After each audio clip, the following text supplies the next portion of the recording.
Welcome to Buddhism Seeds, a place where every small story is planted, like a seed quietly sprouting into awakening within you.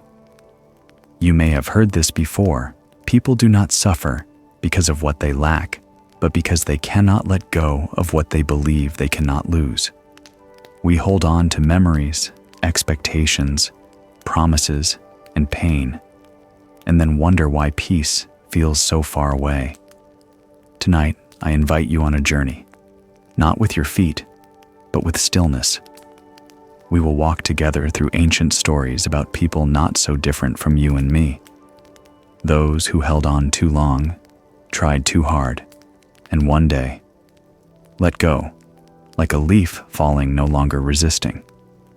Before we begin, if you wish, share where you're listening, from maybe a quiet corner in Chicago or a warm room under a golden lamp in London.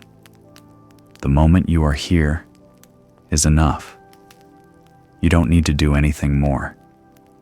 You don't need to understand quickly. You don't need to fix anything. Just relax. Just breathe. What you are about to hear is not lofty theory nor a forced method. They are gentle whispers of life itself, what comes when we stop forcing and begin to move in rhythm with the flow. Allow yourself to become light again. Let your first deep breaths lead you into a space where you no longer have to try to be someone. Each story will open like a door, guiding you closer to the peace that has always been within. This is not a journey of abandoning, but of returning. Returning to the relief of no longer needing to hold on. Returning to yourself. We begin now together, slowly, quietly, truthfully. Tonight, the moonlight rests gently on the old temple roofs among the mountains. In that stillness, one can sometimes hear something faint like an unspoken sigh or a quiet doubt inside someone's heart, tired from always trying to be perfect. There is a feeling many of us have known, the sense that we're not good enough, that nothing we create is ever beautiful enough, deep enough, or right enough. And the harder we try, the more lost we become within the very path we chose. Misaki was a calligrapher who lived in solitude in a small village at the edge of a forest. The villagers remembered her as a master of handwriting. Her brushstrokes once made people pause in the market as if a falling leaf had called their name. Someone once said her writing carried the scent of autumn wind and the echo of an ancient sutra, never spoken aloud. People hung her calligraphy on their walls to keep the peaceful breath of undisturbed afternoons. But for 3 years, Misaki's fingers could no longer create a single stroke that felt alive to her. The paper remained. The ink remained. But the soul of her writing seemed to have left. Every day, she still brewed tea and sat by the same wooden window where the afternoon light once made the paper glow like silk. Yet each time her hand touched the brush, the emptiness inside her surfaced. No line felt complete. The ink looked pale like tears. Pages were crumpled, some burned. She did not cry, but she also no longer cared. Admirers still came longing to hang a word like "stillness the way," or even a nameless stroke, but Misaki simply shook her head gently like a broken bamboo stem. The characters no longer come. Someone asked, "Have you lost your inspiration?" She smiled faintly like smoke. No one knew that what she had lost was not creativity, but release. Then one early autumn night, when the full moon hung like a drum in the sky, Misaki quietly began cleaning the small room where she once wrote pieces that silenced hearts. No reason, no plan, just the night wind carrying the faint scent of burned grass, a smell that had not visited her memory for years. Moonlight slipped through the lattice, spreading a thin glow on the old wooden floor. The room was silent except for the whisper of falling leaves. She sat before the blank page. No waiting, no expectation. Her hands empty. Her heart still. After a long breath, she lit a stick of incense, not to pray, not to summon the return of words, but simply to let the fragrance recall the nights when moonlight and black ink were her closest friends. And then, something strange happened. She did not remember when she picked up the brush. There was no decision, no deliberate beginning. Her hand, as if holding its own memory, lifted the brush and placed it on the paper. One stroke, then another. No force, no correction. The ink flowed smoothly, like a stream returning to the earth after drought. It wasn't she who was writing. Something was writing through her, as if the moon itself was guiding her hand, as if the characters had never left but were waiting for her to let go.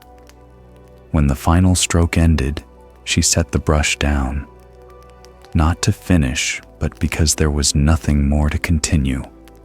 She looked at the page as if seeing the face of someone long familiar. Something too silent, too clear filled her throat until tears fell. Yet there was no tragedy, only melting. And in that soft melting, she whispered, "It wasn't me who wrote. The moon wrote." This story was never written in any book. But in that small village, people told it like a legend, that there was once someone who rediscovered the life of words, not through effort, but through not needing to write. And perhaps in this hurried world where everyone races to produce, to meet deadlines, to see results, that story still whispers something, that beauty is not something we create. It arrives when we are silent enough for it to take shape on its own. If you have ever sat before a blank page or a blank moment in life and felt empty, remember Misaki, and let the moon write for you. In Zen, what we do best often comes not from our greatest effort, but from a gentle release at the right time. When we stop trying to control the flow of life, stop shaping every stroke, every situation, every person, true beauty can finally appear. Misaki didn't lose beauty for 3 years because she lacked skill, but because she held too tightly to her own expectations. Like when you try too hard to fall asleep, the harder you try, the more awake you become. But when you stop wanting sleep, simply relax and be present, sleep comes to invite you in. In many cases, suffering does not come from the world outside, but from our unwillingness inside to let life unfold naturally. We want results now. We want the best. We want control over what has not yet arrived. And in doing so, we lose touch with what's already here. Beauty in calligraphy, in love in life, does not bloom when forced. It comes like the moonlight, soft, bright enough to illuminate, but never loud. Tonight, as you listen to these words, perhaps you too are holding an invisible brush, trying to write a better version of yourself, trying to please someone, trying to change something from the past. But the harder you try, the more the paper blurs, and you forget who you are as you are is already enough to begin. You don't need to be perfect to be at peace. You don't need to master every teaching to rest.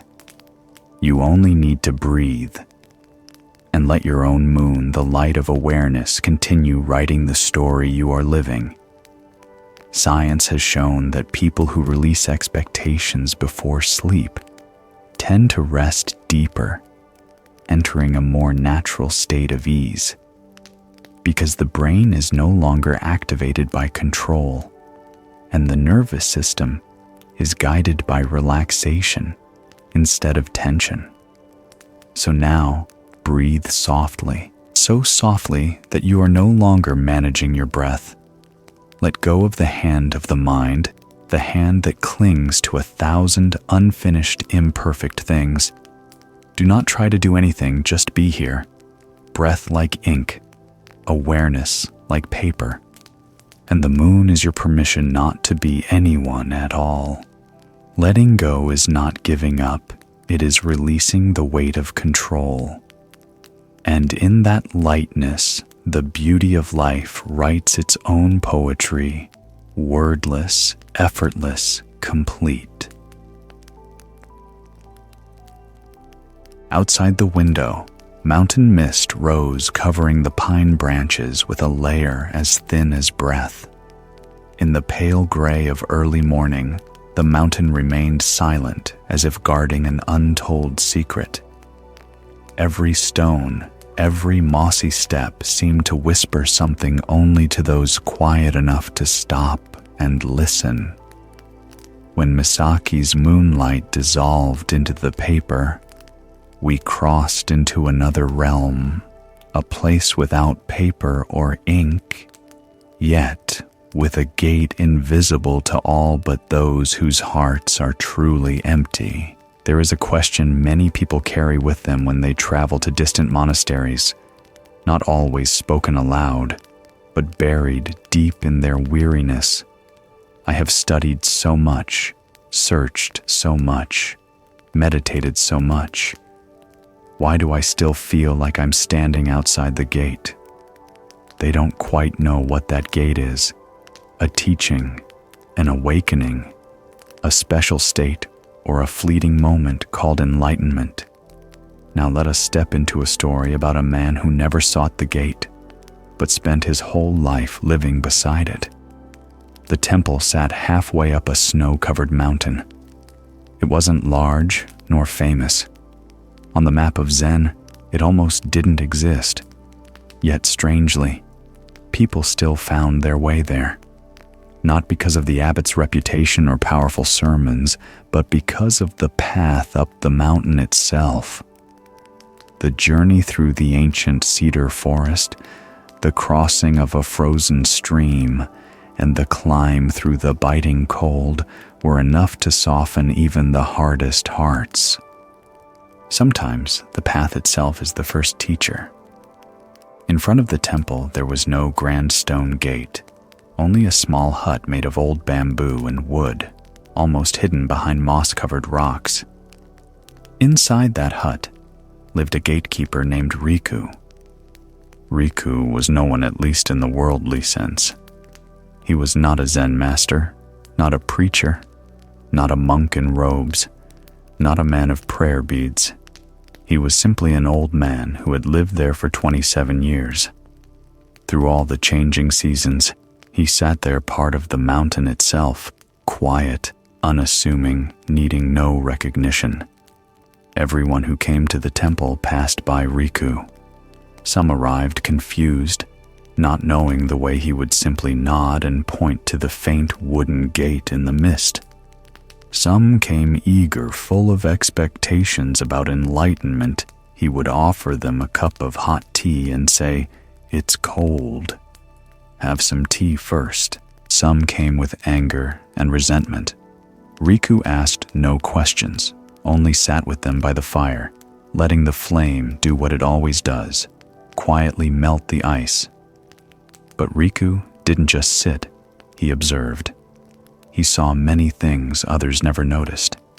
He had seen scholars arrive carrying libraries on their backs, minds full of theories and pride, only to trip over their own egos the moment they stepped through the gate. He had seen wanderers arrive in the rain asking only for a piece of bread, their eyes lighting up at the sight of the fire, then walking through the gate without needing to ask a single question. He had seen people stand silently and cry not because of the cold, but because they carried too many unsaid things.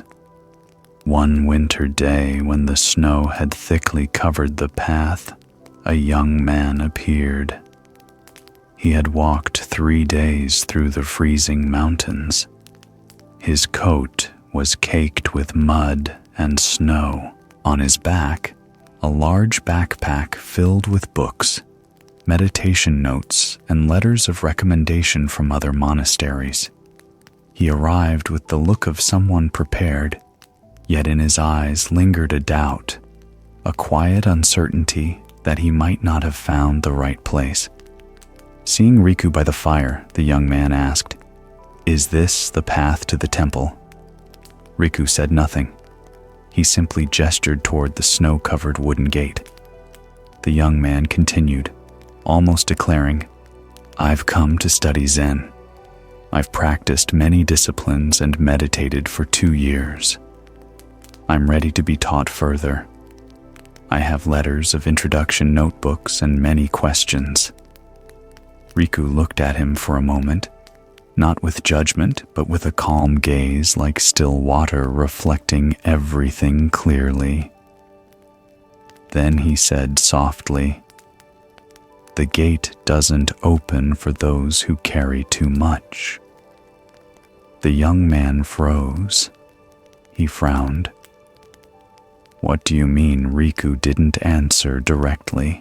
He poured another cup of tea, handed it over, and said quietly, "This gate has no lock, but if your hands are full of other things, how can you grasp the handle?" The young man looked down. His backpack still hung heavy on his shoulders. He clutched his notebooks, letters, certificates, his determination, and a vague fear. His shoulders began to ache. His fingers stung with cold. His eyes burned not from snow, but from the sting of those words that had reached a place he didn't know existed. He set his backpack down. For the first time on his journey, he stopped thinking about the destination and thought only of the fire before him. He sat beside Riku. They said nothing. The wind continued to blow.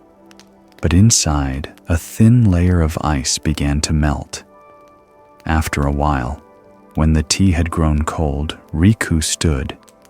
He brushed aside the curtain of snow before the gate, and this time, he didn't have to speak. He simply smiled. "Now you may enter." That gate had never been locked.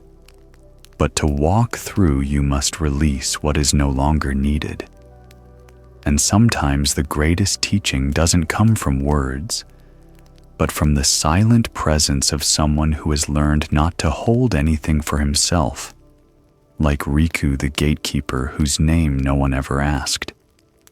In Zen, the gate has never been a real door. It is a symbol of transformation, of release of the state where searching ends.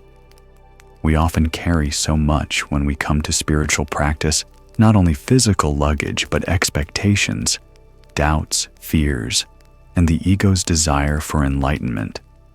And it is these very things that keep us from truly entering. The fuller the mind, the less room for Dharma. Dharma cannot enter a space crowded with preconceptions, theories, and personal ambition. Like a page already filled with writing, you cannot write anything new until it is cleared. Riku was not guarding an outer gate. He guarded the inner one, the gate inside each of us. It opens when your mind grows quiet enough, light enough for the wind to pass through. And like sleep, you cannot enter it by trying to enter. You can only fall into it when you stop trying to sleep. The door opens when you stop pushing. In modern life, we accumulate too much, not just possessions, but thoughts, pressures, roles, and responsibilities. Each night when we go to bed, we carry them still, unfinished plans, unhealed mistakes, unresolved emotions. And then we wonder why we cannot sleep deeply or feel at peace. Try setting them down, not just your phone, but the worries replaying in your mind. Do as Riku did with his visitors, Invite yourself to sit down inside. Do nothing. Don't try to step through any Zen gate. Just breathe.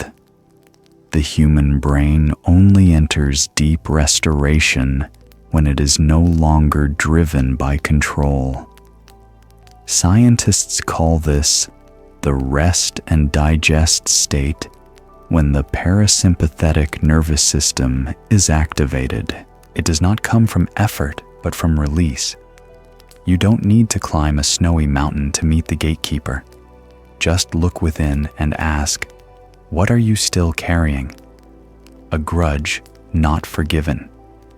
An image of the self that must be better. A fear of not being recognized. Set them down gently, like placing your backpack beside the fire. You don't need to throw them away. Just let them rest. Then you will see within you, too, there is a gate. One that needs no key, no title, no certificate, only empty hands ready to open. The last wind of winter swept across the mountain slopes, leaving behind the faint rustle of bamboo in the old grove. The lake at the foot of the mountain lay still again, as if no storm had ever touched its surface. There are mornings like that, so calm that we might believe everything in life has finally settled. But you and I both know outer stillness doesn't always mean inner peace. Beyond the snowy gate that Riku had watched over for 27 years, the traveler who entered had laid down his burdens. But what happens when life doesn't give us the chance to let go little by little, and instead sweeps everything away in one sudden blow? When it's not us choosing to release, but life itself tearing things from our hands. There is a question that haunts many people after a loss. When will I finally get over it? It might be grief, heartbreak, trauma, or simply a fading moment long past, but still fully alive within the heart. The next story is about Hiroshi, a tea merchant who survived a great storm. But it was much later that he realized the true storm hadn't been in the sky that night, but within him, and it had never really passed. Long ago, Hiroshi was a respected tea merchant. His shop wasn't in a busy street or crowded market. It was just a small wooden house at the crossroads of 3 village paths, a place where travelers stopped to rest.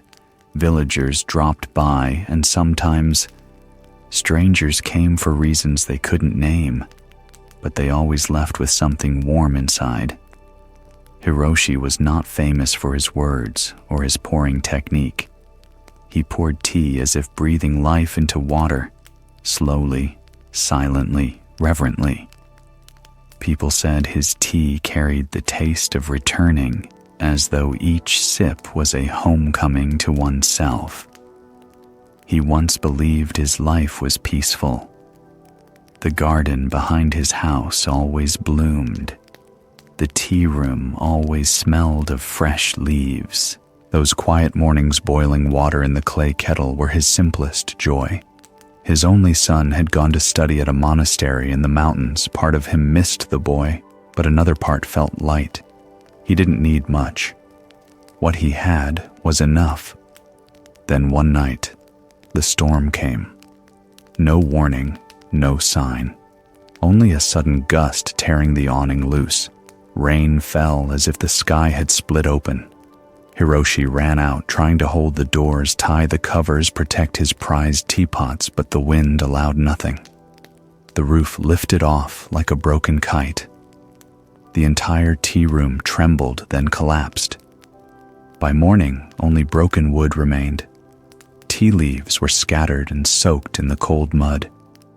The warmth that once filled the place was gone. And Hiroshi, the man who once poured tea with all his heart, now sat among the ruins, empty-handed. Someone patted his shoulder, comforting him. "At least you're alive." He nodded, But his eyes were distant. Something inside him had shattered, not because of what he lost, but because he had believed that if he kept everything safe enough, lived well enough, things would last. He had thought permanence could be earned through devotion. After the storm, Hiroshi never reopened the shop. He moved into a small hut at the edge of the village. He went to the market each morning, came home at dusk to light a fire, living a quiet, unmentioned life. Villagers still greeted him each day, but he rarely replied.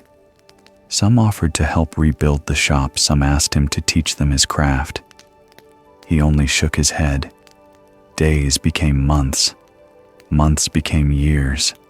10 years passed. 10 tea seasons without Hiroshi's name. Yet his name still lived in people's hearts, like the lingering taste of a cup never fully emptied. One day, the abbot of the monastery where his son lived sent word inviting him to visit. Hiroshi packed simply a small pouch of tea, a few cakes. On the way, it began to rain. Just rain, not a storm. But his body froze.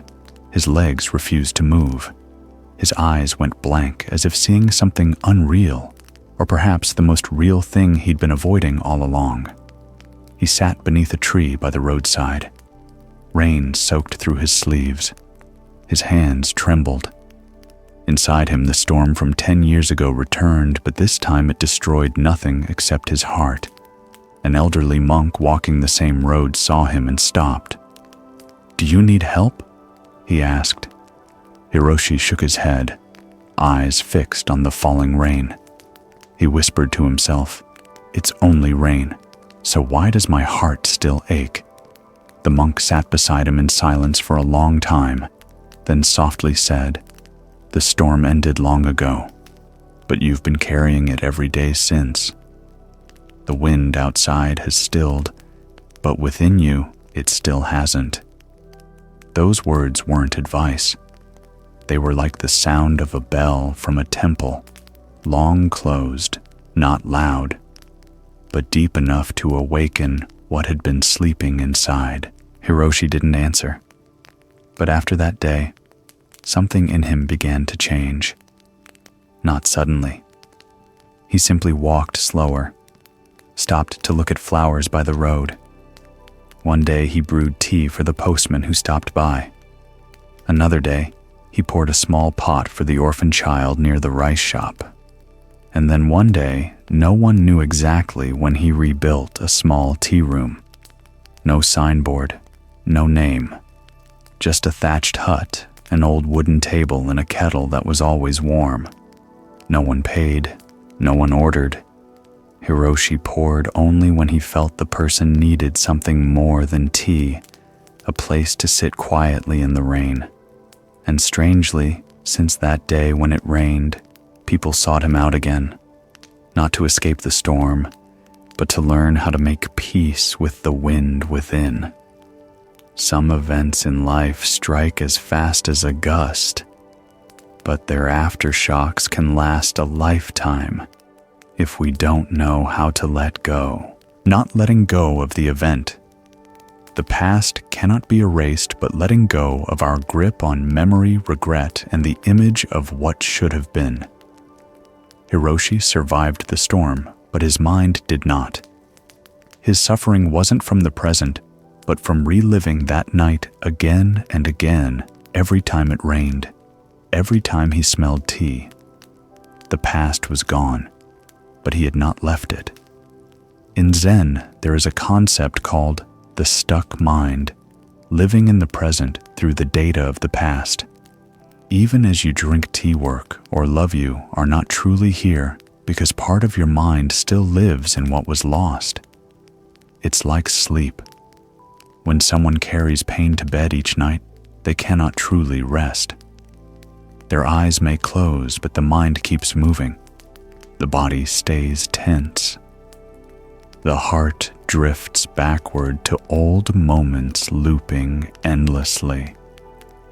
If every time it rains, your chest tightens, Perhaps a storm still lingers within you. If every time you look back, your heart trembles, perhaps you're still holding a home long gone. Try this tonight. Before you sleep, instead of pushing the memory away, invite it to sit with you. See it as an old guest. Gently say, "I see you, but I won't go with you into sleep tonight." Then breathe deeply. Bring your awareness back to your body. Feel where you are lying. Remind yourself, "I'm safe now." The storm has passed. Modern neuroscience has shown that gently naming and recognizing emotions calms the amygdala, the brain's fear center. Simply seeing clearly without identifying is already a form of release. Hiroshi didn't lose his tea shop once he lost it. Every day he refused to set it down in his heart. So I want to ask you, what in you has long passed, yet you still hold on to? A person, an event, a rainstorm. You don't have to rush to let go. Just begin by recognizing that you're holding. Letting go is not erasing, not forgetting, not denying what happened. Letting go is seeing clearly that has already passed. But I keep reliving it. I have the right to stop. You don't need to wait for something better to release the past. You only need to return to the present and choose not to carry it anymore.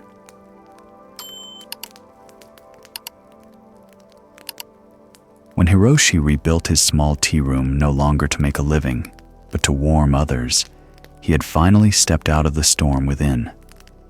And when the storm inside Hiroshi quieted, another sound became clear, faint, steady, patient, the turning of a pottery wheel, the soft crackle of fire in a kiln, the sound of hands touching clay, as if in conversation with it. After loss, people often rush to begin again to fill the emptiness, to compensate, to prove they are still strong. But some, after upheaval, choose to move more slowly. They don't start right away.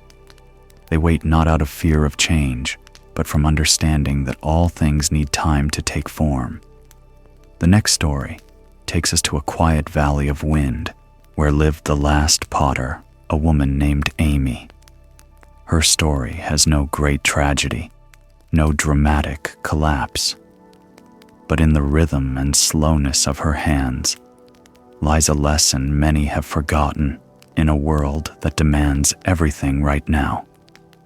The valley wasn't large. It rested humbly between two low ridges where the wind passed not violently, but gently enough to make the trees tremble and dry the clay without leaving cracks. The elders said the wind here didn't just dry the pottery, it had a soul. For generations, the valley had been home to potters. Every family had its own kiln. Every child played with clay before learning to hold chopsticks. But time keeps nothing. Machines arrived. Shops closed one by one. The young moved to cities. Kilns went cold. And the sound of mallets pounding clay faded into memory. Only Amy remained, a woman who had lived her entire life in a small house at the end of the valley. She had no signboard, no online store, no social media. But anyone who had ever held one of her bowls could never forget the warmth that settled into their palms, as if the earth still remembered the voice of the wind. Amy used no molds, no cutting tools. Every bowl, every teapot was shaped by her bare hands with a patience unhurried and a sincerity unspoken. She didn't use electric kilns either. Hers was the old kind, fired by wood, tended by hours, guided by the sound of flames to know when the clay had opened its eyes. One late autumn morning, when the wind smelled of fallen leaves and damp earth, Amy prepared her first firing of the season. She placed the unfired pieces on the shelf. Her hands still carried traces of wet clay when she noticed smoke was not rising from the kiln as usual. A long crack had appeared along the back bricks. The fire burned weakly uneven. Her young apprentice panicked. "We can't fire today, Mrs. Amy. If we don't fix it or switch to the electric kiln, the whole batch will be ruined." Amy didn't answer right away. She stood before the kiln for a long while, placing her hand on the cracked brick, not to inspect it, but as if listening. Then she turned, sat down in her familiar wooden chair. Her eyes rested on the unbaked pots, each one the mark of a quiet day, a trace of breath and patience. There were days when the rain made the clay heavy, to knead mornings when her fingers trembled with cold, yet she shaped each circle faithfully. They weren't products, they were lives recorded in earth. But now the clay could not become vessels. Amy wasn't angry. She wasn't disappointed. She simply smiled, speaking softly enough for the wind to hear. Perhaps the clay is not ready to become a pot, and if the clay isn't ready, then maybe I'm not ready to become a person. The apprentice froze. To him, it was a ruined batch. To her, it was a lesson waiting to be learned. That afternoon, Amy didn't rush to repair the kiln. She didn't hurry or blame anyone, not the crack, not her age. Instead, she gently removed the broken bricks, kindled a small wood fire, and brewed tea. The steam rose fragrant and calm like acceptance itself. As she drank her first cup beside the pile of unbaked clay, she looked out the door. The wind still blew light as always, unforced, unhurried. In her world, some things cannot be rushed. Just as pottery cannot be forced to harden if the fire isn't right, no shape can hold if the maker's heart is unsettled, and no vessel can be strong if the cracks inside remain unseen and unhealed. For Amy, pottery was never production. It was a dialogue between human and earth silence and form waiting and becoming. People often asked why she didn't expand, modernize, or move to a new business model. Amy only smiled and said, "How could I urge a seedling to bloom before spring?" Her story was simple. No climax, no villain, no miracle. Just a woman, a cracked kiln, and an ordinary autumn day. Yet sometimes, in the quietest stories, the most essential truth hides. In this life, not everything must succeed. Sometimes the willingness to wait is what makes us human. Amy's words sound simple, but they touch a profound layer of Zen and of life. If the clay is not ready, then I am not ready to become a person. Modern people are trained to push themselves, others their environment. We're taught to be fast, to excel, to achieve now. But the earth is not in a hurry. Pottery is not in a hurry. And true growth is never in a hurry. The Dharma has its own rhythm. The tree does not bloom by the clock. The moon does not become full by schedule. And the mind does not open through pressure. There are days when you meditate and feel nothing. Nights when you listen to a Dharma talk yet remain restless. That doesn't mean you are wrong or failing. It simply means the clay isn't ripe. When Amy refused to force clay into molds, she was practicing meditation. When she didn't grow angry over the broken kiln, she was living with impermanence. And when she said, "Maybe I'm not ready to become a person," she wasn't belittling herself. She was recognizing that transformation cannot be controlled. When you lie down at night, do you ever ask, "Why am I not better yet?" Perhaps you've studied, practiced meditation, tried to live mindfully, and yet still feel sadness, still lose your temper, still repeat old mistakes. Remember, a clay pot needs time to dry and be fired. Take it out too soon, it cracks. Burn it too hot, it shatters. And so do you. You cannot force yourself to be at peace just because you've done something labeled spiritual. You only need to be there, patient, gentle, honest. No pushing, no rushing. Neuroscience has shown that strong neural connections form not under pressure or stress, but during deep rest and steady natural repetition, just like clay in a kiln needing the right heat, the right time. If you're worried that you're not good enough, not mindful enough, not enlightened enough, breathe deeply. Remind yourself, maybe today, I am just clay, not yet a vessel. And that's okay. Allow yourself to be in process, to be uncertain, unfinished, imperfect, without running from it. Your breath is the fire. Your body is the kiln. Every emotion, joy or sorrow, is material. Nothing wasted, nothing early, nothing late. Everything in its time, including you. When Amy rekindled her fire not to fire clay, but to boil tea, she reminded us that sometimes maturity is not about completing something, but about pausing, seeing clearly, and accepting that we simply need more time. But what happens when it isn't time we need, but when the very things we once held dear disappear in a single instant? On the high mountain slope, early morning always carries a different kind of silence. A silence not because there is no sound, but because everything is fully present. The wind is blowing. The leaves are falling. The sun is slowly rising behind the rocks. Nothing tries to be more than it is. Everything simply is. When Amy refused to force the clay into shape, accepting even the days when she could not fire her pottery, we begin to see a truth. Some things only bloom when the heart no longer demands. But this raises a question. If we don't keep, don't record, don't study, don't accumulate, how do we grow?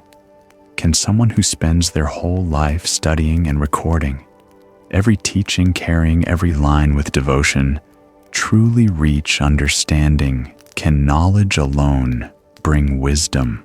The next story tells of a monk who spent 15 years writing down sutras teachings and his deepest reflections, yet only after losing everything did he finally understand what he had written. Kenjiro was a monk who lived in seclusion in a small hermitage near the mountainside. He was rarely seen at festivals or public talks. He sought no disciples and built no reputation. His life was so simple, it was almost invisible.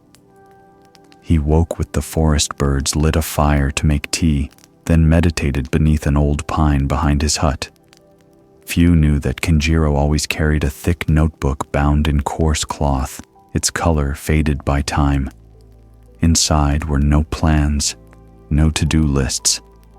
Each page was a fragment of his inner journey, passages of scripture, written by hand notes after meditation questions that had once risen in solitude.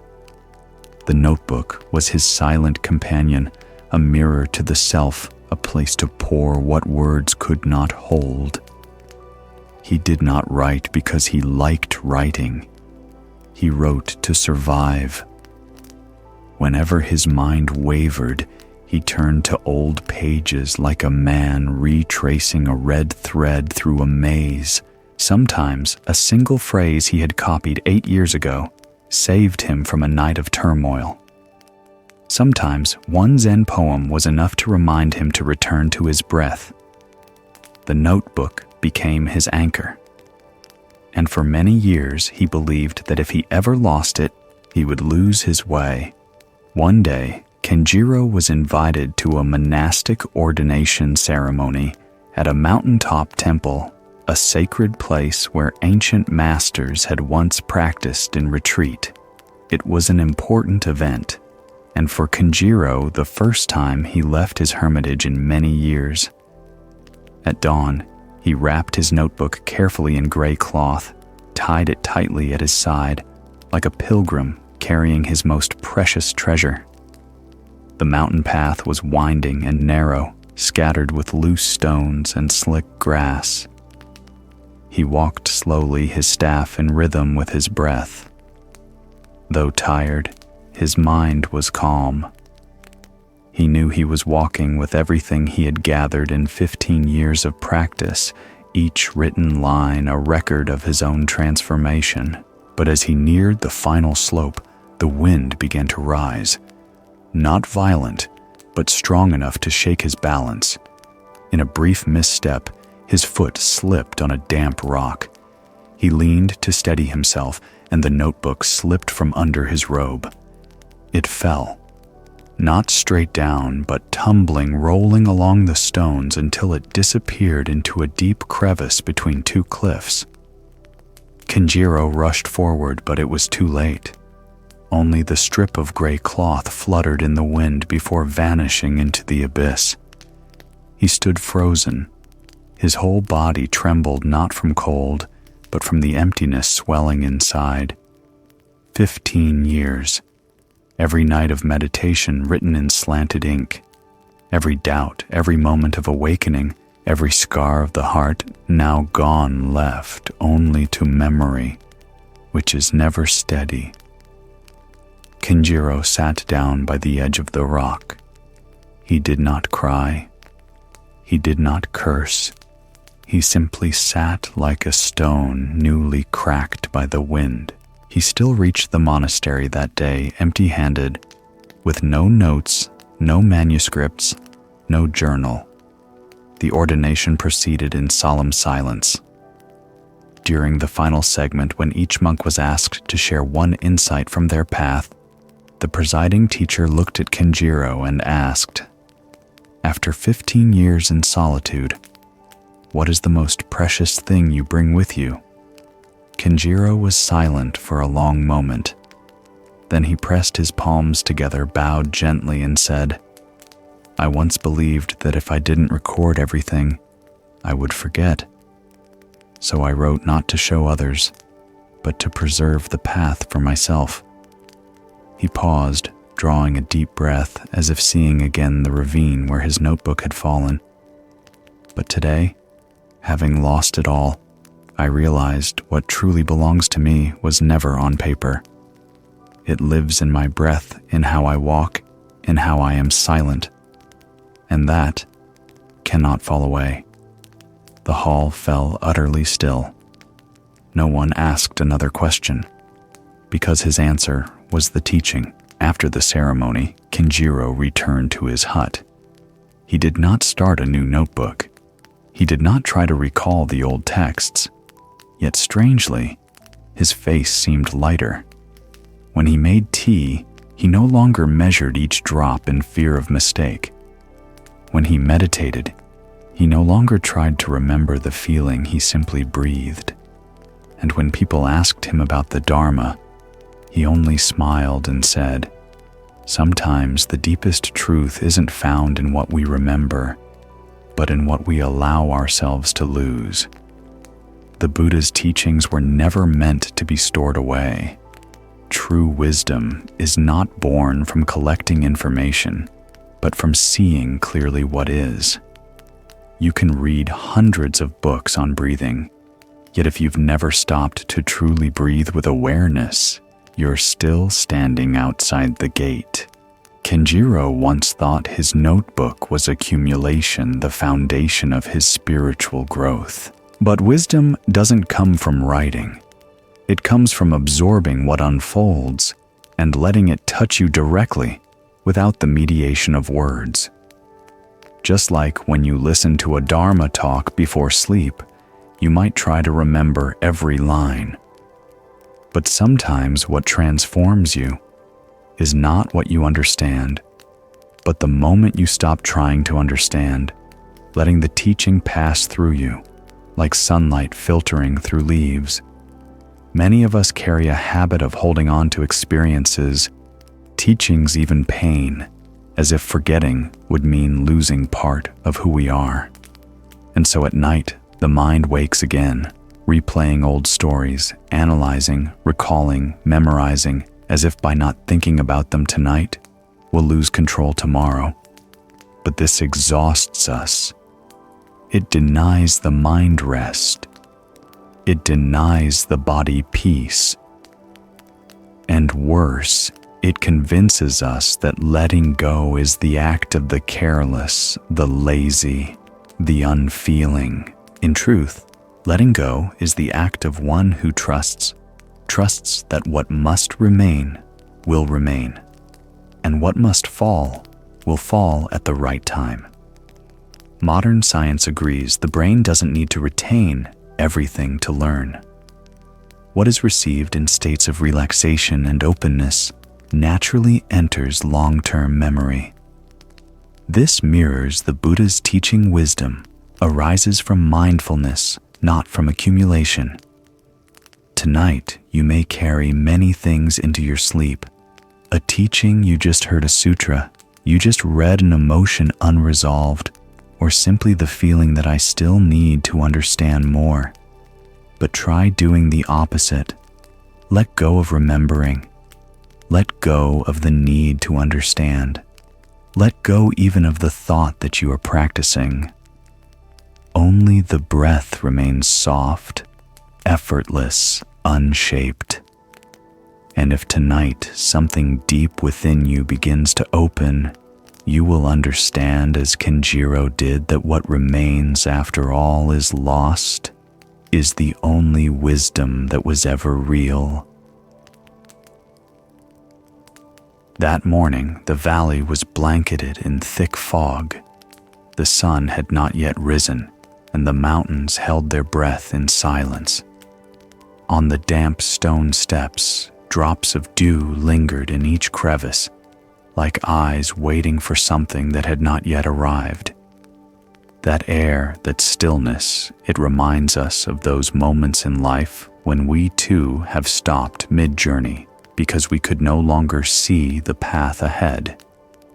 After Kenjiro let go of his notebook of 15 years, not out of resignation, but because he had understood what truly remains, we arrive at another turn in the journey, the turn where the heart becomes still, not from attachment, but from fear. Not everyone stops because they don't want to move on. Some stop because they can't see what lies ahead. No light, no map, no guide. And that uncertainty alone can be powerful enough to paralyze us, as if unless we are sure of the next step, it's safer not to step at all. The next story is about such a moment, and about a man named Isamu, who faced the bridge of mist, not with knowledge, but with something far simpler: one step. Isamu was a merchant once known for his resilience. He was not famous for grand deals or clever strategy, but for his ability to rise again after failure. 3 times he built, 3 times he lost, 3 times he began anew. When people praised his strength, Isamu only smiled quietly, because he knew some wounds don't bleed, yet they leave the heart aching for years. In his later years, Isamu decided to leave the city, not because he was weary of life, nor because he sought something great. He simply felt it was time for a true silence, not to rest, but to listen. To listen to who he had become after all his losses. To listen to what remained within him after so many attempts to control life. He heard of a small monastery deep in the forest, a place where no one preached, no one lectured, yet those who came and left always carried something lighter in their eyes. The monastery did not welcome visitors often, nor did it announce itself. There was only one way, and a wooden bridge stretched across a narrow valley suspended above a deep gorge that forever echoed with the sound of wind. Isamu packed lightly a soft cloth bag, a few garments, some dried food, and a blank notebook. He set out at dawn, following the villagers' directions, carrying a faint doubt, the same kind we all feel. Am I really heading towards something meaningful, or just running away? Then he reached the bridge, and the bridge was gone. Not truly gone, but hidden. The fog was so dense that it looked as if thousands of white veils had been woven together, covering the entire valley. He could not see the far end. No railings, only 3 wooden planks visible beneath his feet. The sky itself was swallowed, and the gorge below was nothing but an empty sound. Isamu stood still. The wind was cold, not harsh but steady, carrying the faint cries of forest birds and a quiet unease that rose in his chest. He knew the villagers had said the bridge had never collapsed, but his mind began to repeat the old familiar questions, the kind that had held him back all his life. What if I'm wrong? What if the bridge is rotten? What if I step and there's nothing beneath me? Fear doesn't always arrive with a scream. Sometimes it comes in silence, a kind of silence that freezes the feet, even when the heart knows it must move. He didn't know how long he stood there, only that the cold had started to seep into his hands, making his fingers curl. Then a faint sound came from behind, footsteps approaching. An old monk appeared, wearing a simple robe, his face calm and kind. He didn't ask what Isamu was doing, nor did he offer advice. He simply walked closer, placed a steady, warm hand on Isamu's shoulder, and said softly, "You don't need to see the whole bridge. Just take one step. The ground will appear beneath your feet." Then he turned away. No urging, no waiting. Just that one sentence left, hanging in the mist, like a thin ray of light through a heavy curtain. Isamu took a deep breath. The air in was cold, the exhale trembling. Still, he lifted his foot and placed it on the next plank. It did not break. It did not shake. Only a soft thud beneath him, as if whispering, "I am here." He took another step, then another, and with each step, more of the bridge appeared, no faster than needed, no clearer than necessary, just enough to move forward.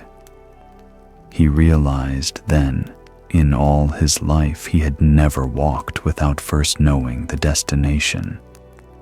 He never signed a contract without reading every clause. He never left an old house without calculating the costs of the new one. He never let go of anything without knowing the next thing would be better. But this bridge offered him no future, only the present. And the present was enough for one step. Finally, he reached the other side. His feet touched the stone ground of the monastery. He turned back, and the fog was still thick as ever. No one could see how he had crossed, and he no longer needed to, because what mattered was never knowing the whole path, but having enough trust to take the first step. The greatest fear of human beings is not suffering. It is not knowing what comes next. Our minds crave a full map. Where will this lead? Will I be safe? Will I be happy? Will that person stay? Will this job last? But life doesn't unfold like a map. It unfolds like a bridge in the mist, appearing one plank at a time, only when you step forward. You won't see the whole picture. You can't be certain. But that doesn't mean you're wrong or lost. It simply means you are living in harmony with impermanence. In Zen, there is an important attitude to move forward without demanding to know the result. Not recklessness, but faith in life itself. Faith that if you walk with mindfulness, each step will be the right one. Have you ever lain in bed at night, your mind clouded with indecision? Should I stay or leave? Continue or stop? Forgive or let go? In those moments, you might wait for a clear sign, a complete answer. But often it doesn't come. And the longer you wait, the less you see. Sleep works the same way. You can't fall asleep by asking, "Am I asleep yet?" or "Will I be able to sleep?" Sleep doesn't come because you understand it. It comes when you release control. A foggy mind is not a mistake. It's simply the space between what was and what has not yet been named. What you need is not a map, but trust and one small step. If you are standing on your own bridge of mist, don't wait for it to clear. Ask instead, what is my next step? Not 10 steps ahead, not a 5-year plan, just the next one. Maybe it's placing your hand on your heart and breathing. Maybe it's turning off the light and not checking your phone again. Maybe it's not replying to that message right now. Maybe it's letting your tears fall without needing a reason. And you'll see, like the bridge beneath Isamu's feet, your own ground will appear one plank at a time, just enough to keep walking. Neuroscience, too, confirms this. The brain doesn't need to see the entire path to move forward. It only needs to feel safe in the next step. That is how the mind heals from trauma, moves through uncertainty, and finds balance again.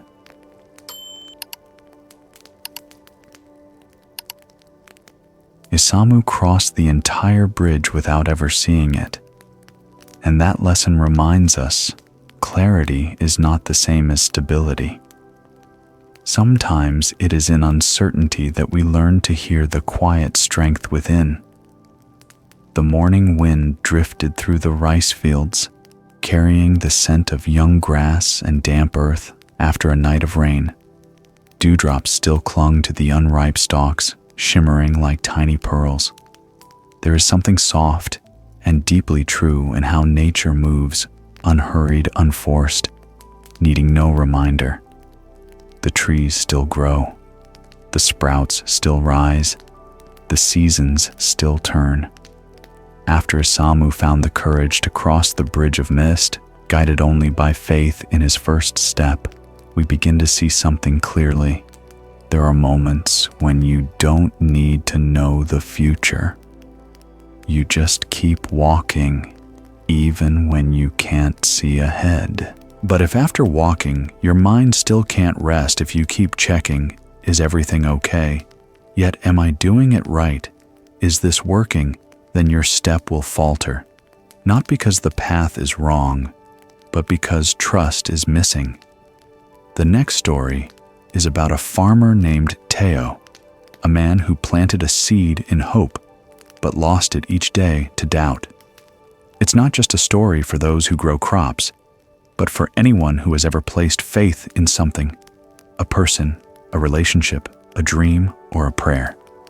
Teo lived alone on the edge of the village, on the same piece of land his parents had tilled all their lives. No wife, no children, no noise, only the sound of his hoe turning soil, the rain on the roof, and the steady rhythm of passing seasons. He was not rich, but for him, living close to the earth was already enough. Then that winter came sudden like an uninvited stranger. The wind cut like knives. Snow fell thick. The cold sank deep into the roots of the trees. When the thaw came, the ground beneath his feet had hardened like brick. Old seeds had rotted. The young shoots couldn't break through.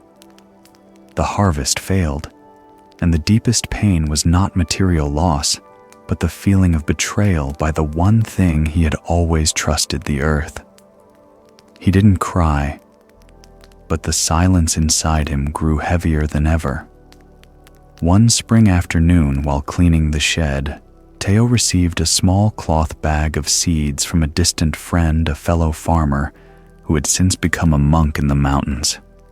Inside the simple wrapping were tiny golden grains glimmering like new rice.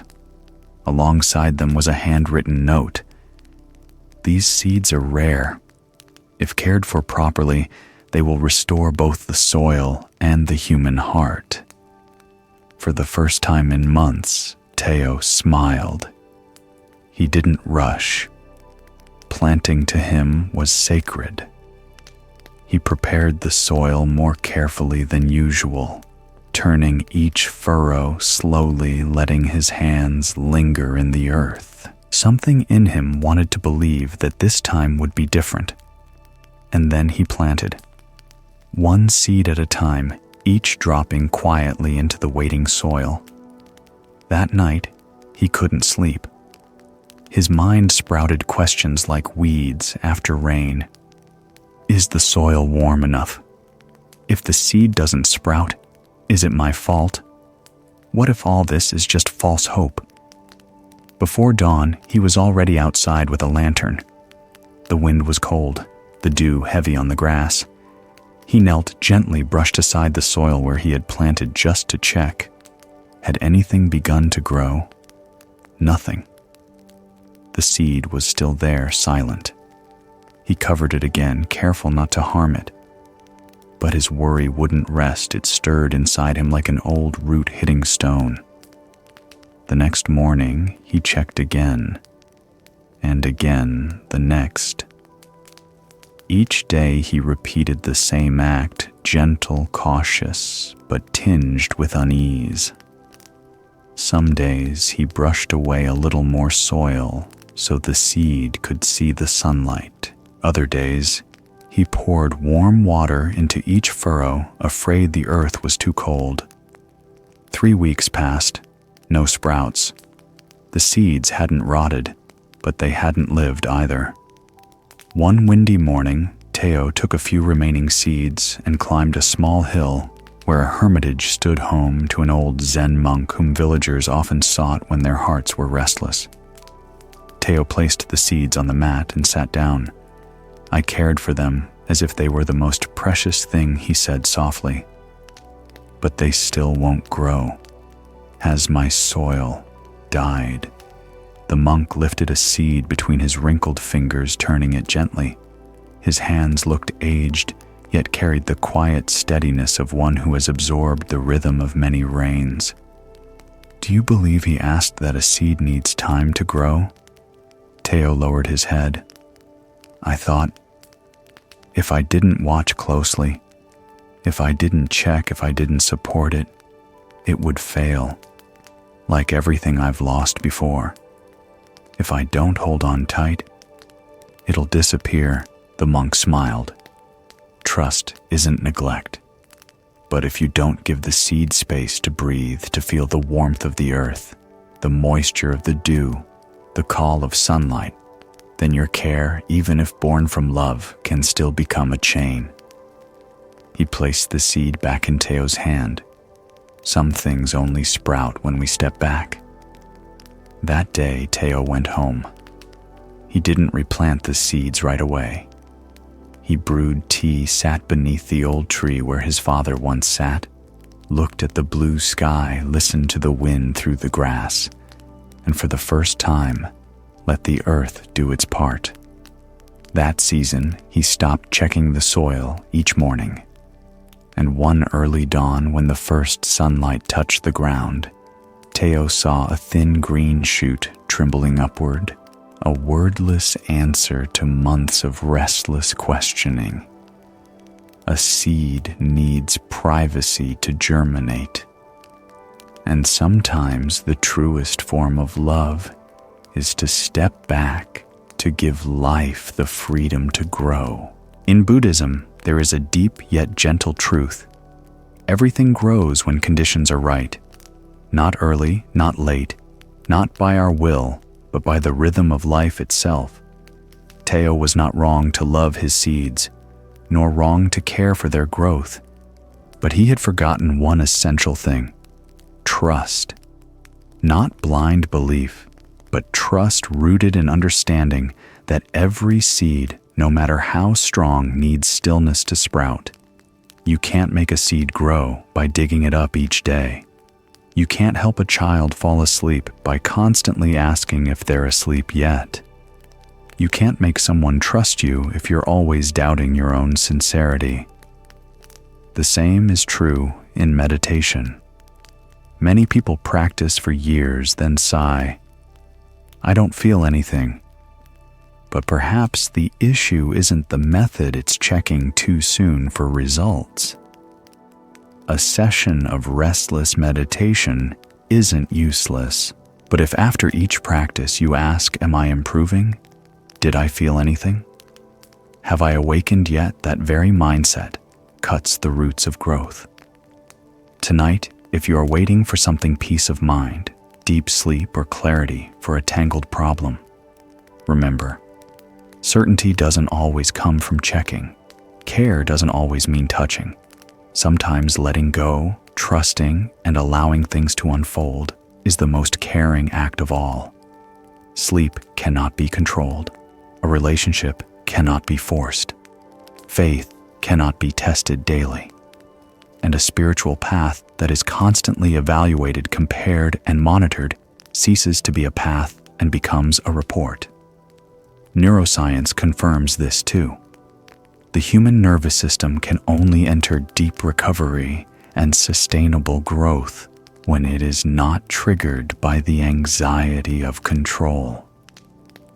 Trust is not just a moral quality. It is a biological foundation for lasting transformation. So tonight, if you've planted something, a prayer, a decision, a kind act, let it rest in the soil. Don't dig it up. Don't replay it in your mind. Don't rush to see results. Just breathe. Touch the life that is here right now. And trust whatever is happening is what needs to happen. The seed will sprout, not when you demand it, but when it is ready. Just as you will awaken, not because you force yourself to be awake, but because your heart has ripened enough to open. When Teo learned to stop checking on his seedlings, he began to understand something deeper. Faith doesn't make things happen faster. It makes the heart wide enough to receive whatever comes. The night was clear. Wind flowed down from the mountain pass, slipping through the wooden halls of the old temple. The faint scent of incense filled the air, blending with the creak of wooden doors and the distant murmur of a stream, like a background melody that never stopped. Inside that temple, a small oil lamp burned before the statue of the Buddha, a simple light that carried within it a story about perseverance and inner devotion. After Teo's lesson about the seed, that caring doesn't always mean checking, we enter a deeper layer some people do not doubt, do not question, yet they cling tightly to the form of devotion. They hold on to a lamp, a ritual, a habit, as if guarding the symbol of faith itself. But sometimes that very attachment makes them forget the true light within. This is the story of May, the keeper of the lamp in the Temple of Winds.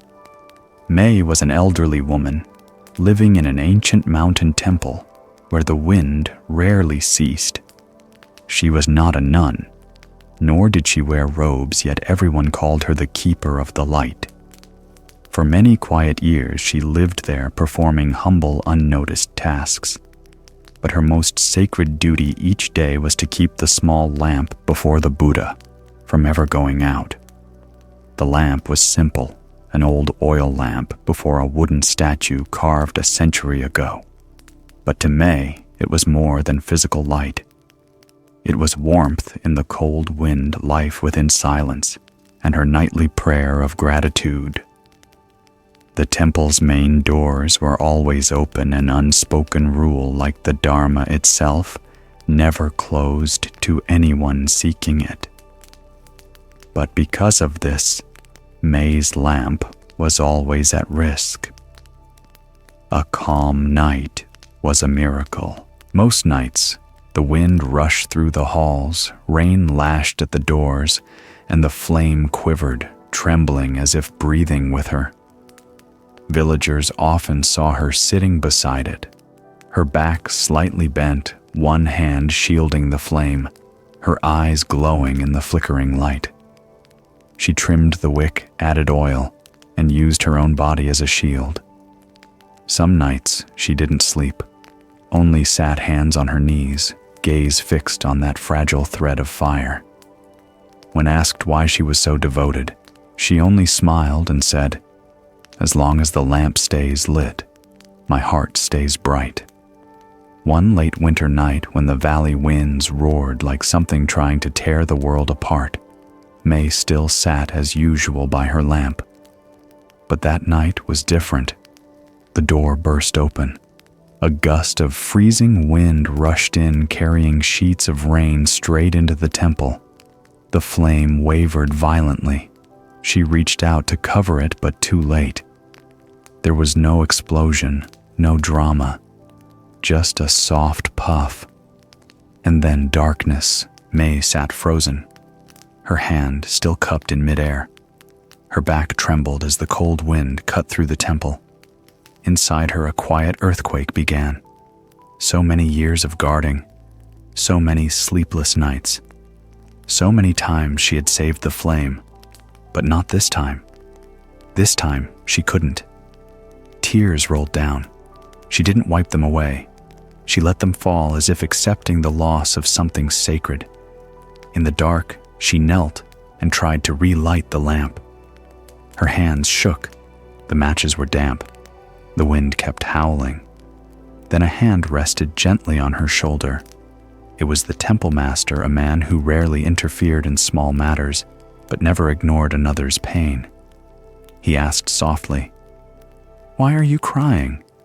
May struggled for words, then said, "I've kept this lamp burning for years. I didn't want the Buddha to be in darkness, but tonight, I failed." The master sat beside her like a friend. After a long pause, he said gently, "A lamp going out outside, that's natural, my child. What's more dangerous is if your inner light goes out with it." May looked at him, tears still on her cheeks, but the anger toward herself began to ease. He continued, "You can relight the lamp at any time, but don't mistake what's real. The true lamp isn't oil or wick or flame. The true lamp is your heart, the heart that knows how to stay present, how to love the light, and how to be patient through the wind and rain. That is the Buddha's light within you."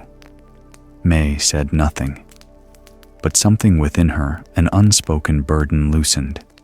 She looked at the extinguished lamp and for the first time saw its beauty in another way, because now she understood. Keeping the light doesn't mean it never goes out. It means that when it does, your heart still burns bright enough to rekindle it. Peace sometimes begins at the very moment you think you've failed. There will always be things beyond control. The real question is, can you keep your inner light alive? And when you are ready, that light can be reignited through compassion presence and the quiet wind within. Zen does not teach indifference to form, but it reminds us do not confuse form with essence. Keeping the outer lamp lit is noble, but more important is keeping the inner lamp, the lamp of mindfulness, compassion, and calm, from going out.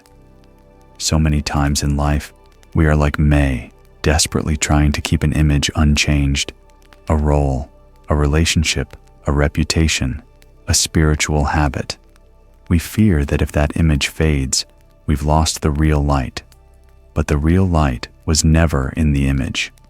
When you meditate, you may sit perfectly, breathe correctly, chant properly.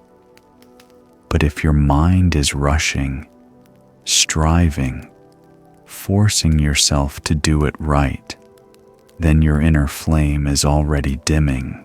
It's like sleep. You can prepare everything: dark room, soft bed, gentle music. But if your mind is tense, trying hard to fall asleep, now sleep will not come. The outer light may be perfect, but the true light doesn't come from there. Tonight, ask yourself, what am I holding on to feel safe? What form, what ritual, what identity am I afraid to lose? Because I think peace depends on it. Look again at the lamp within you.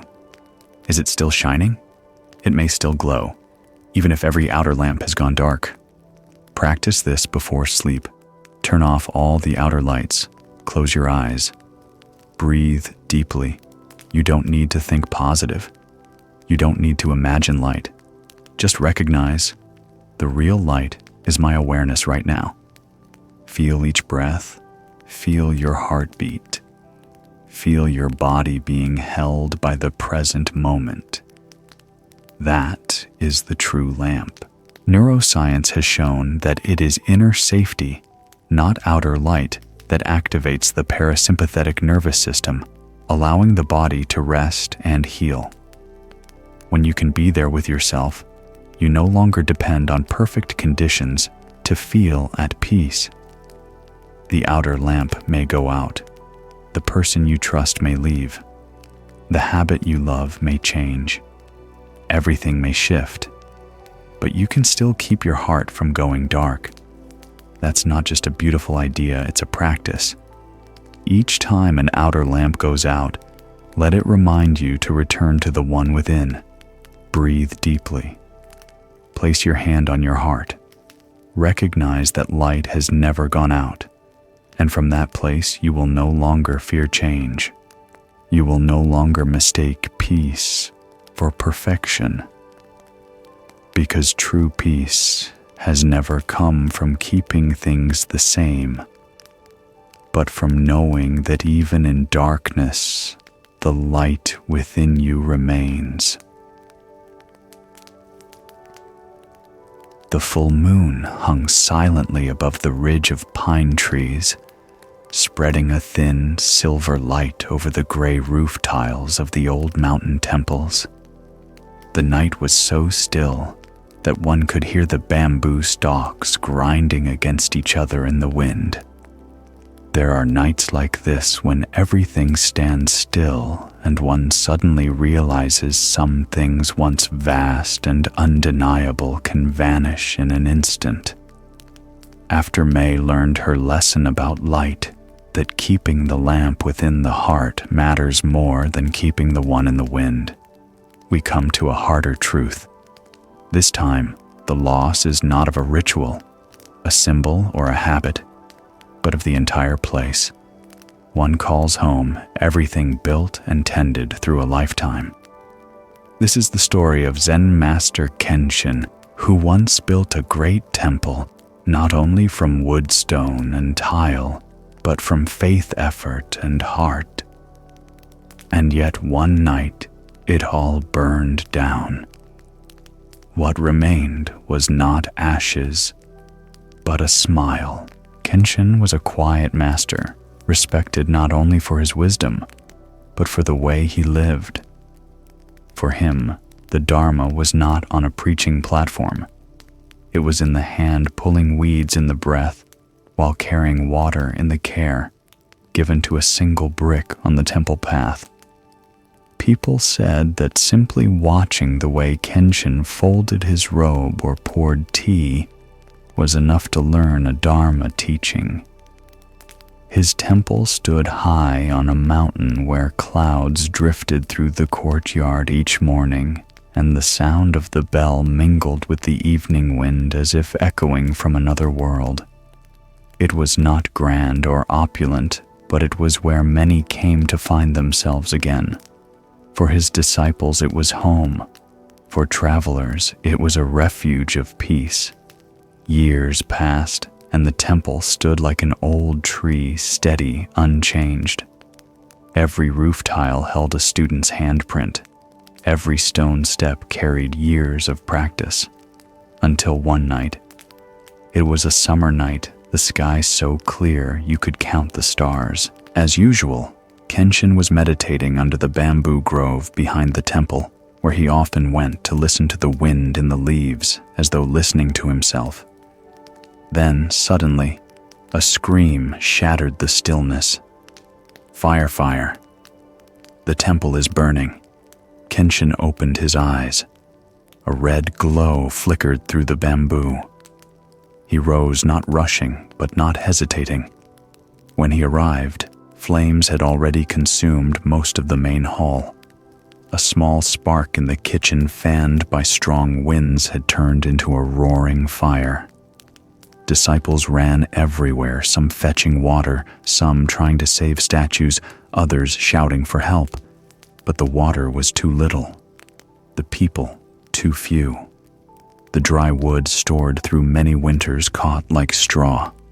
The smell of smoke ash and panic filled the air. Everyone was trying and everyone was afraid. Kenshin neither shouted nor gave orders. He simply watched.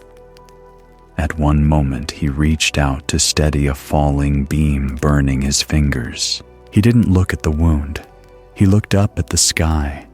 The moon was still there, faint through the smoke, but full and silent. By dawn, the temple was gone. Only blackened earth and rising smoke remained. The Buddha statue had lost an arm. The bell was cracked. Some disciples cried. Others sat frozen. Some coughed in the haze. It was a scene of ruin. Everyone thought Kenshin would weep, or at least say something to comfort them, to teach them to mourn. But he only stood amid the ashes, looking at his burned hand, then raised his eyes toward the lingering moon. He smiled, a light, gentle smile like a breeze, and said softly, just loud enough for those nearby to hear, "My finger is burned, but the moon is still there. Only that." And silence followed. Not everyone understood, but in that silence, something melted, as if pain had been set down, as if the smoke inside each chest had found a way out. Because Kenshin wasn't denying the loss. His hand still hurt. The temple was gone.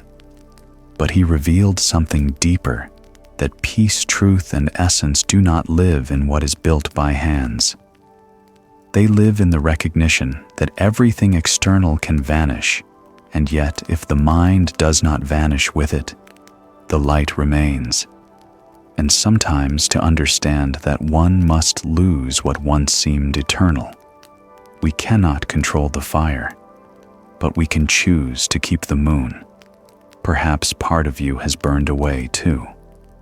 But what remains, your stillness, your awareness, your quiet smile among the ashes, that is where the path begins.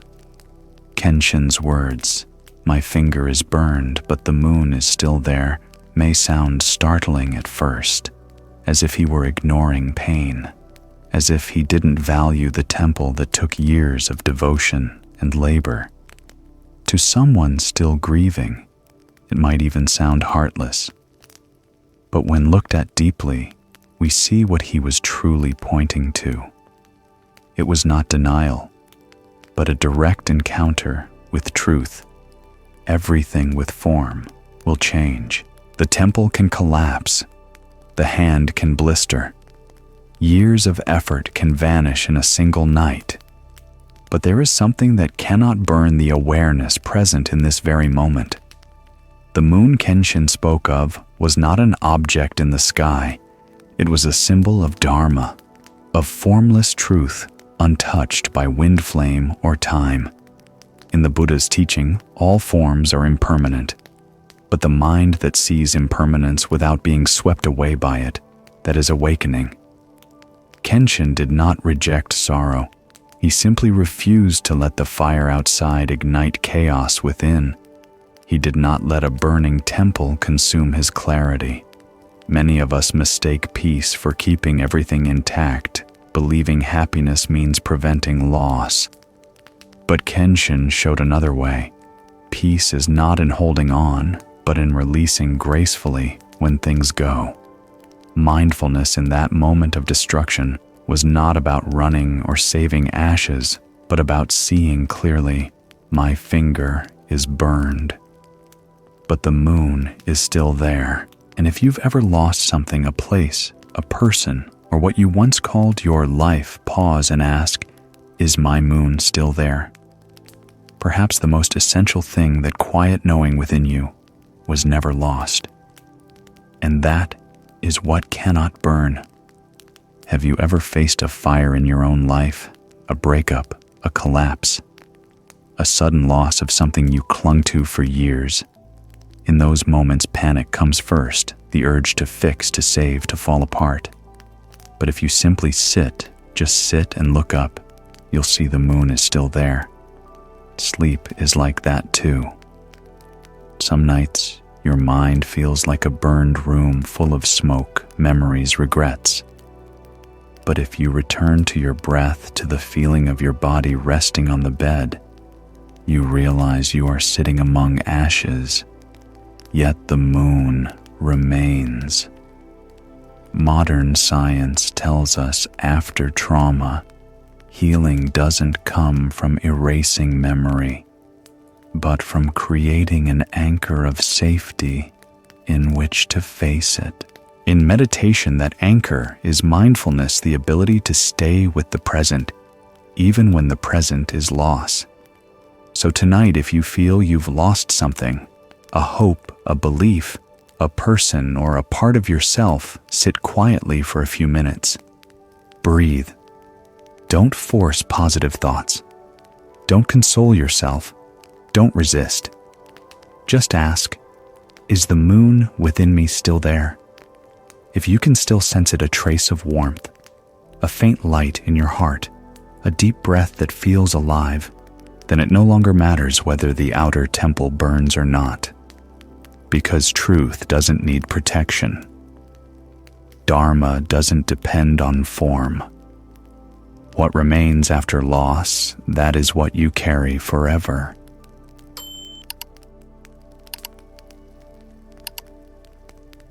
Kenshin did not rebuild the temple right away.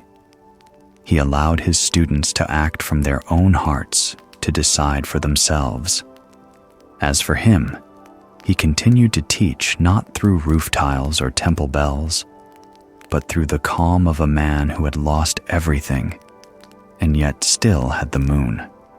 Beneath the shade of an old pagoda tree behind the temple stood a moss-covered stone bench, a place where I often sat quietly watching the clouds drift.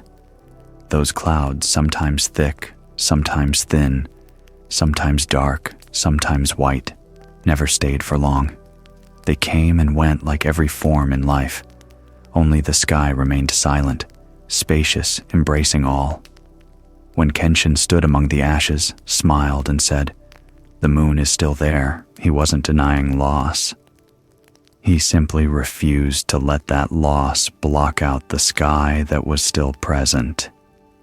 And in the next story, a child with small hands and an untouched heart learned that same lesson, not from scriptures, not from reasoning, but from a single balloon. That day was the spring festival in the village. After a long, quiet winter, the first sunlight poured into the temple courtyard like golden honey. Villagers came from everywhere. Colorful Buddhist flags fluttered in the wind. Red lanterns hung from the eaves, and the sound of drums echoed like they were waking the earth itself.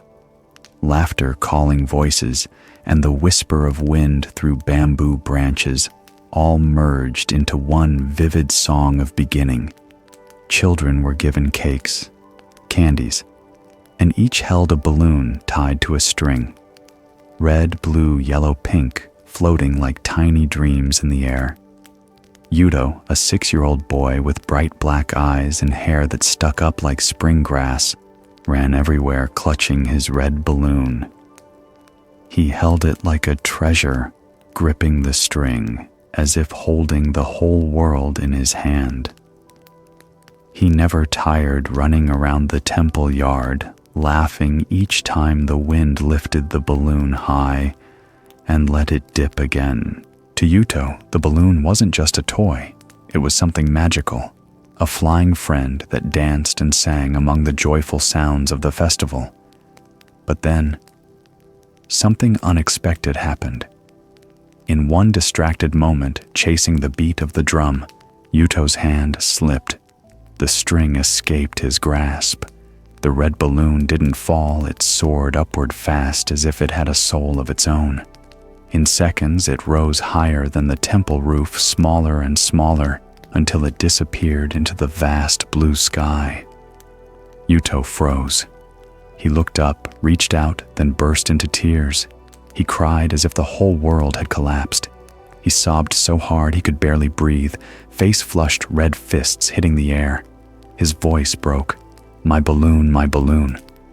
Adults nearby sighed. Some came to comfort him. One promised to buy him another.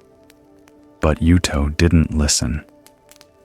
To him, it wasn't just a toy. It was his red balloon, the one he'd held, loved, and played with all morning. Losing it felt like losing a piece of his heart. Then his grandfather approached a thin old man who lived on the temple grounds, spending his days quietly sweeping the courtyard, carrying water, gathering fallen leaves. He didn't speak much, but his smile was gentle like morning wind. He didn't scold. He didn't make promises. He simply sat beside the boy, placed a hand on his shoulder, and pointed to the sky. "Look, Yuto." Still sobbing, the boy looked up. The balloon was now just a faint dot, and then it was gone. Only the sky remained deep blue, dustless, without a single cloud. Silent, boundless, like something too vast to name. His grandfather spoke softly, voice like wind passing through the forest. "You didn't lose your balloon, Yuto. You just saw the sky." Yuto stopped crying. He looked up again, longer this time. Deeper, as if his eyes had just learned a new way to see. The sky had always been there, but while he held the balloon, he only saw it. Now that the balloon was gone, his gaze finally touched the endless openness waiting above. For the first time, Yuto felt the beauty of loss not with his mind, but with a heart still wet with tears. He took his grandfather's hand. He said nothing, but a new kind of quiet filled him. Not the silence of despair, but the gentle stillness after an inner rain. Some things only appear when something else disappears. And perhaps the sky Yuto saw that day would stay with him forever. Not because it was the first time he looked up, but because it was the first time he truly saw. If you've ever lost something that brought you to your knees, try asking yourself, is something larger unfolding that I haven't yet seen? Maybe what you lost was the doorway to a new sky. We often see loss as an ending, losing a person, an object, a dream, and we feel the shock as if a part of our body has been cut away. But the Buddha's teaching sees loss differently. Zen reminds us every time something leaves your hands, it's an opportunity for something greater, deeper, wider to be seen. The balloon flies away, but the sky appears. Yuto's grandfather wasn't distracting a child from pain. He was teaching a profound Zen lesson. Many times in life we must let something go before we can see what has been around us all along. The same is true with sleep. You cannot fall asleep if your hands are still clinging to old stories, regrets, mistakes, or tomorrow's plans. Only when you let go can you see the sky within where true rest begins. Tonight, are you still holding onto a balloon, a dream unfulfilled, a person who won't return, something you wish you'd done differently? You may have held it for years, afraid to let it go. But ask yourself, if your hands are full, how can anything new enter? Try what Yuto's grandfather did, point to the sky. Don't reason your way through it, just acknowledge. Sometimes what we call loss is the doorway to a sky we've never seen. Neuroscience tells us the feeling of loss doesn't cause long-term harm when it's held within an open inner space where you don't try to fill the gap, but simply stay present with it.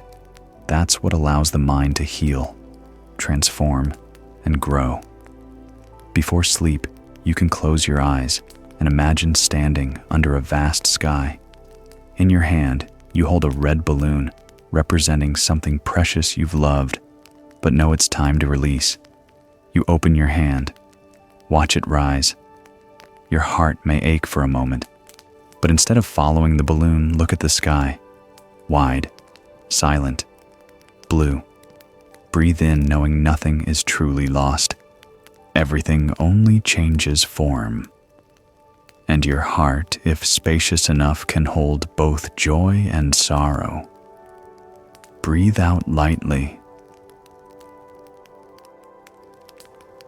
Since that day, Yuto was no longer afraid of losing a balloon.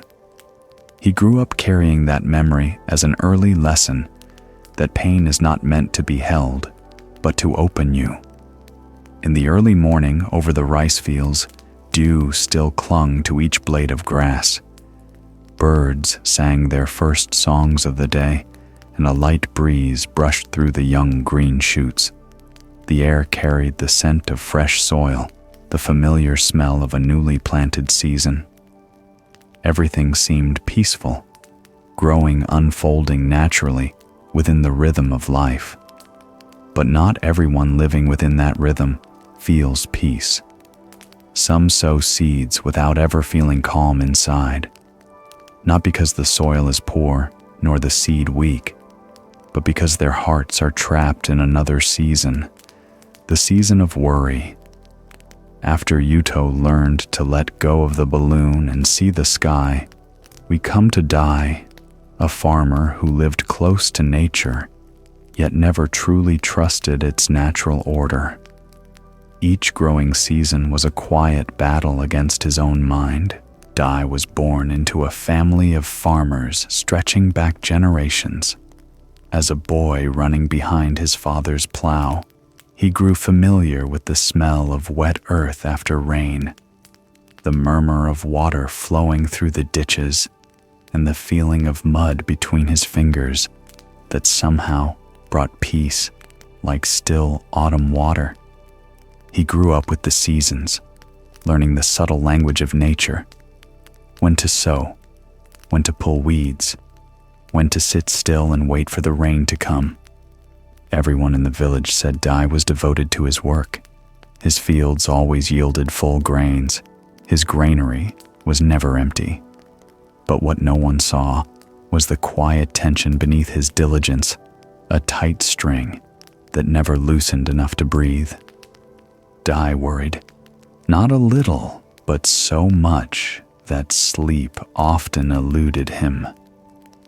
After planting his seeds, while others rested and drank afternoon tea, Dai would pace around the field like a watchman guarding treasure. He crouched close to the ground, inspecting every row of soil, every seed. Sometimes even a single cat's footprint would keep him uneasy all afternoon. He worried about everything. Was the soil moist enough? Would the night turn cold? Was the wind too strong, eroding the topsoil? Did someone fertilize incorrectly, upsetting the balance? Would birds come and eat the new sprouts? He went to the field 3 times a day, morning, noon, and dusk. Sometimes, even at night, he stood by the fence, staring through the mist, as if his gaze alone could help the rice grow. One summer, under the scorching sun, Dai kept working tirelessly, hoeing, fixing nets. By midday, when everyone else had gone home to rest, he was still bent over by the dike. And then he collapsed, exhausted. Neighbors rushed him to the nearby temple where an old monk, once a farmer himself, lived. During his recovery, Dai was restless. He couldn't get used to being cared for. He wanted to go back to his fields to check the crops, but his legs were still weak. The head monk, whose eyes carried both kindness and firmness, sat beside his bed and asked, "You've taken good care of the land, my son. But have you ever taken care of your own heart?" Dai forced a smile. "I just want to make sure nothing goes wrong. I can't rest until I know the seeds are growing. If I don't worry, who will?" The monk didn't answer immediately. He picked up a small piece of bamboo, placed it on his palm, and spoke slowly. "Have you ever seen bamboo worry when it rains? Does the lotus fear the sun's heat? They don't worry. They live according to their season. When it's time, they bloom. When it's time, they wither. Grain doesn't grow by your worry, Dai. It grows by weather, by soil, by life itself." Dai fell silent. The monk continued, "I'm not telling you to stop caring. Care is love, but worry is hidden control. When you don't trust the seed, the soil, or the season, you work as if you're forcing life, not walking beside it." Sitting on the temple veranda, Dai looked out over the distant fields. He saw someone else's rice green and swaying with the wind. No one stood guard. No ropes, no nets. Yet the sprouts grew, the grains ripened. That was the first time he understood caring is different from forcing. Observing is different from controlling. And trust is an essential part of all life. When Dai recovered, he returned to his fields. He still visited them daily, still fertilized, watered, and weeded. But he no longer dug the soil every morning to check the seeds. He no longer examined each leaf with suspicion. He understood, once you've done your part with love and wisdom, the rest belongs to the earth. At the end of the season, standing among golden fields, listening to the wind brushing through the rice like the soft laughter of the land, Dai smiled. For the first time in years, that smile came without worry. Because sometimes to help something grow, you don't need to do more, you just need to stop. Worry isn't wrong, but when there's too much, it becomes a way of trying to force life to match your will. Zen reminds us everything has its own pace. The seed needs time to sprout. The leaf needs time to fall. A person needs time to see. Dai wasn't lacking skill, he was lacking trust, and the acceptance that some things unfold on their own rhythm, not to be controlled, not to be rushed, not to be pushed.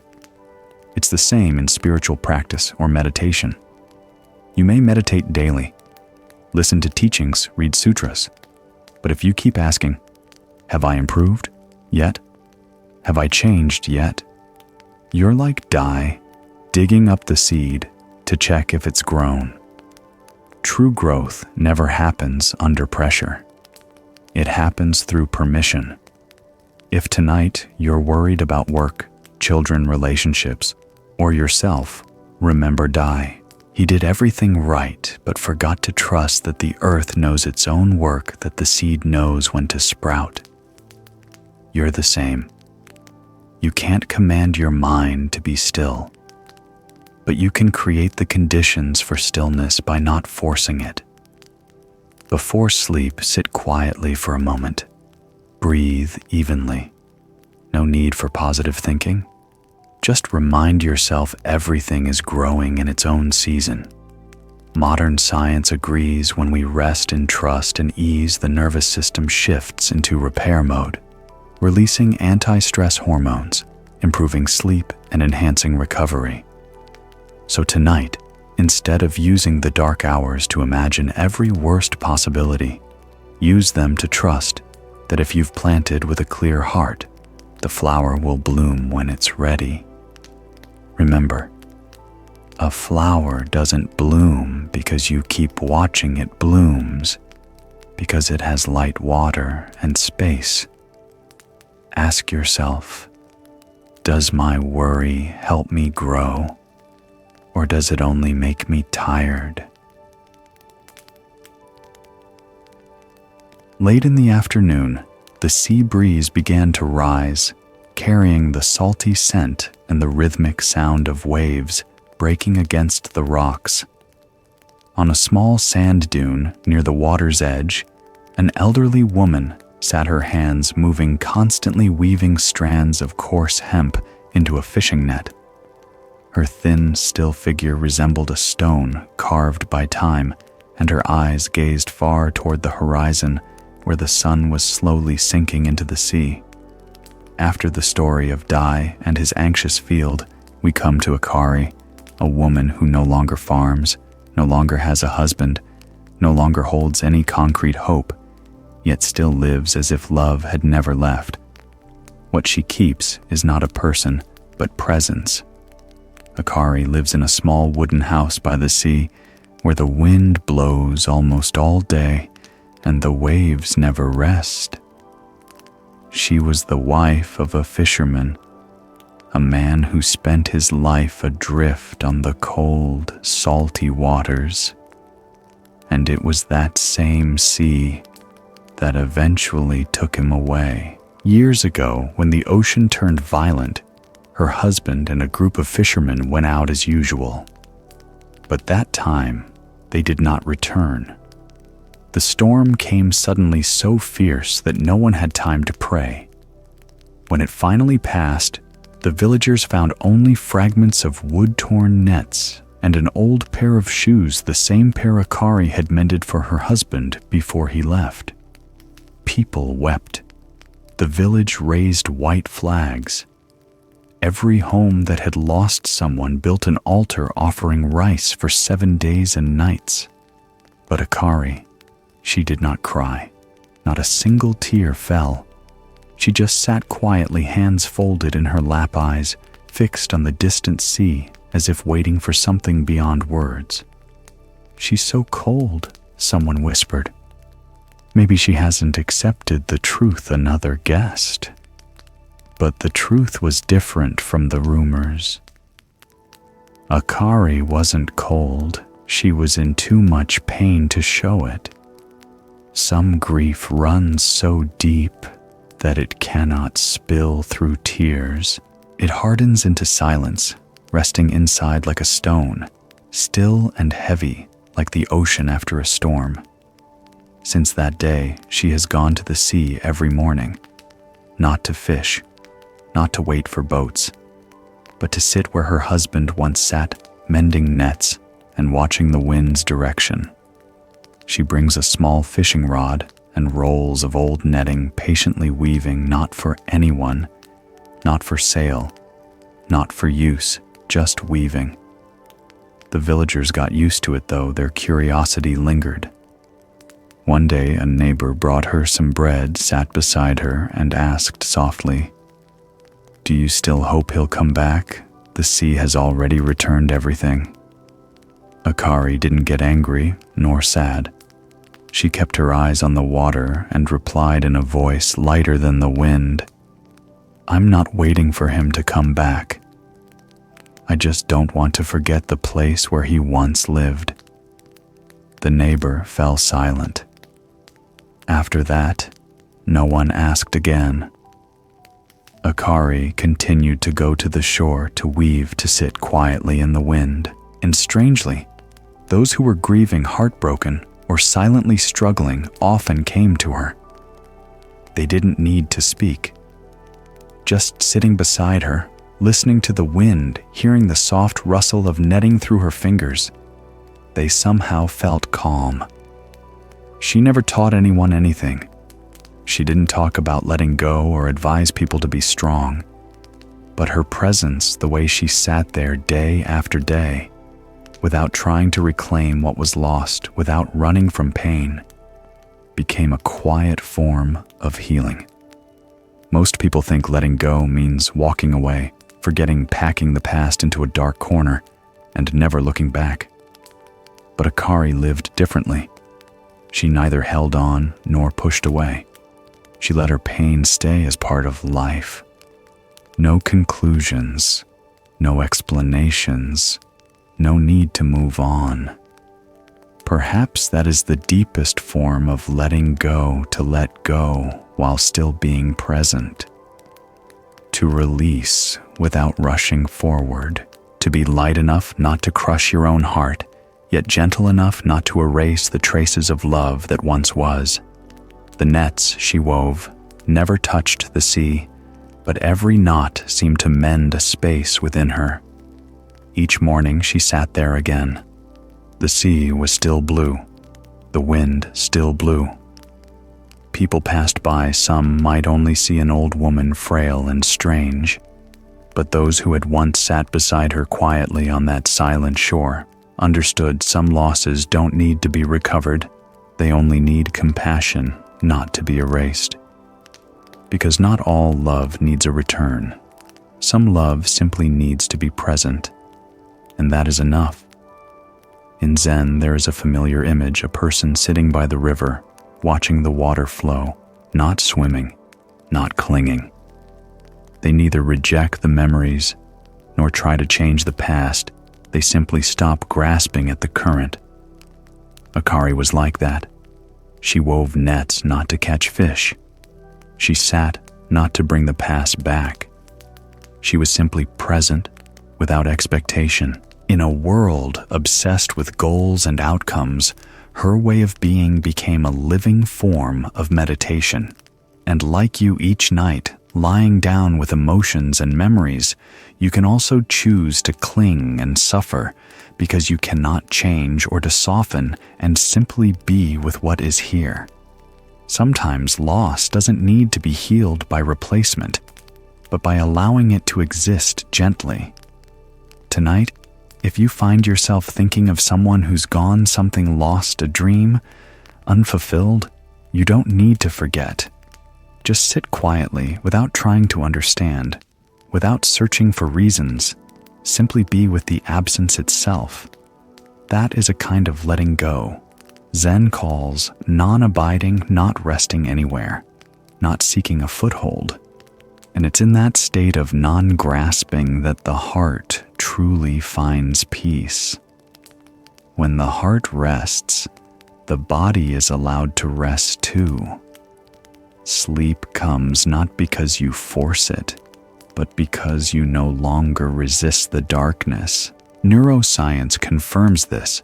A state of present awareness without expectation releases oxytocin and serotonin chemicals that calm the nervous system, reduce stress, and open the door to deep sleep. So tonight, imagine yourself weaving a net. No fish needed, no outcome required, just the gentle movement of breath and mind untangling. You may place your hand on your chest and whisper, "I don't need everything to return. I just need to be present where love once lived." Inhale knowing that nothing is meaningless. Exhale knowing you no longer need to wish for anything. Akari still goes to the sea, even as her hair turns white, even as the waves grow calm, even though her nets no longer catch fish. And in that quiet patience, she has become part of the shore itself, needing no one to return for love to remain.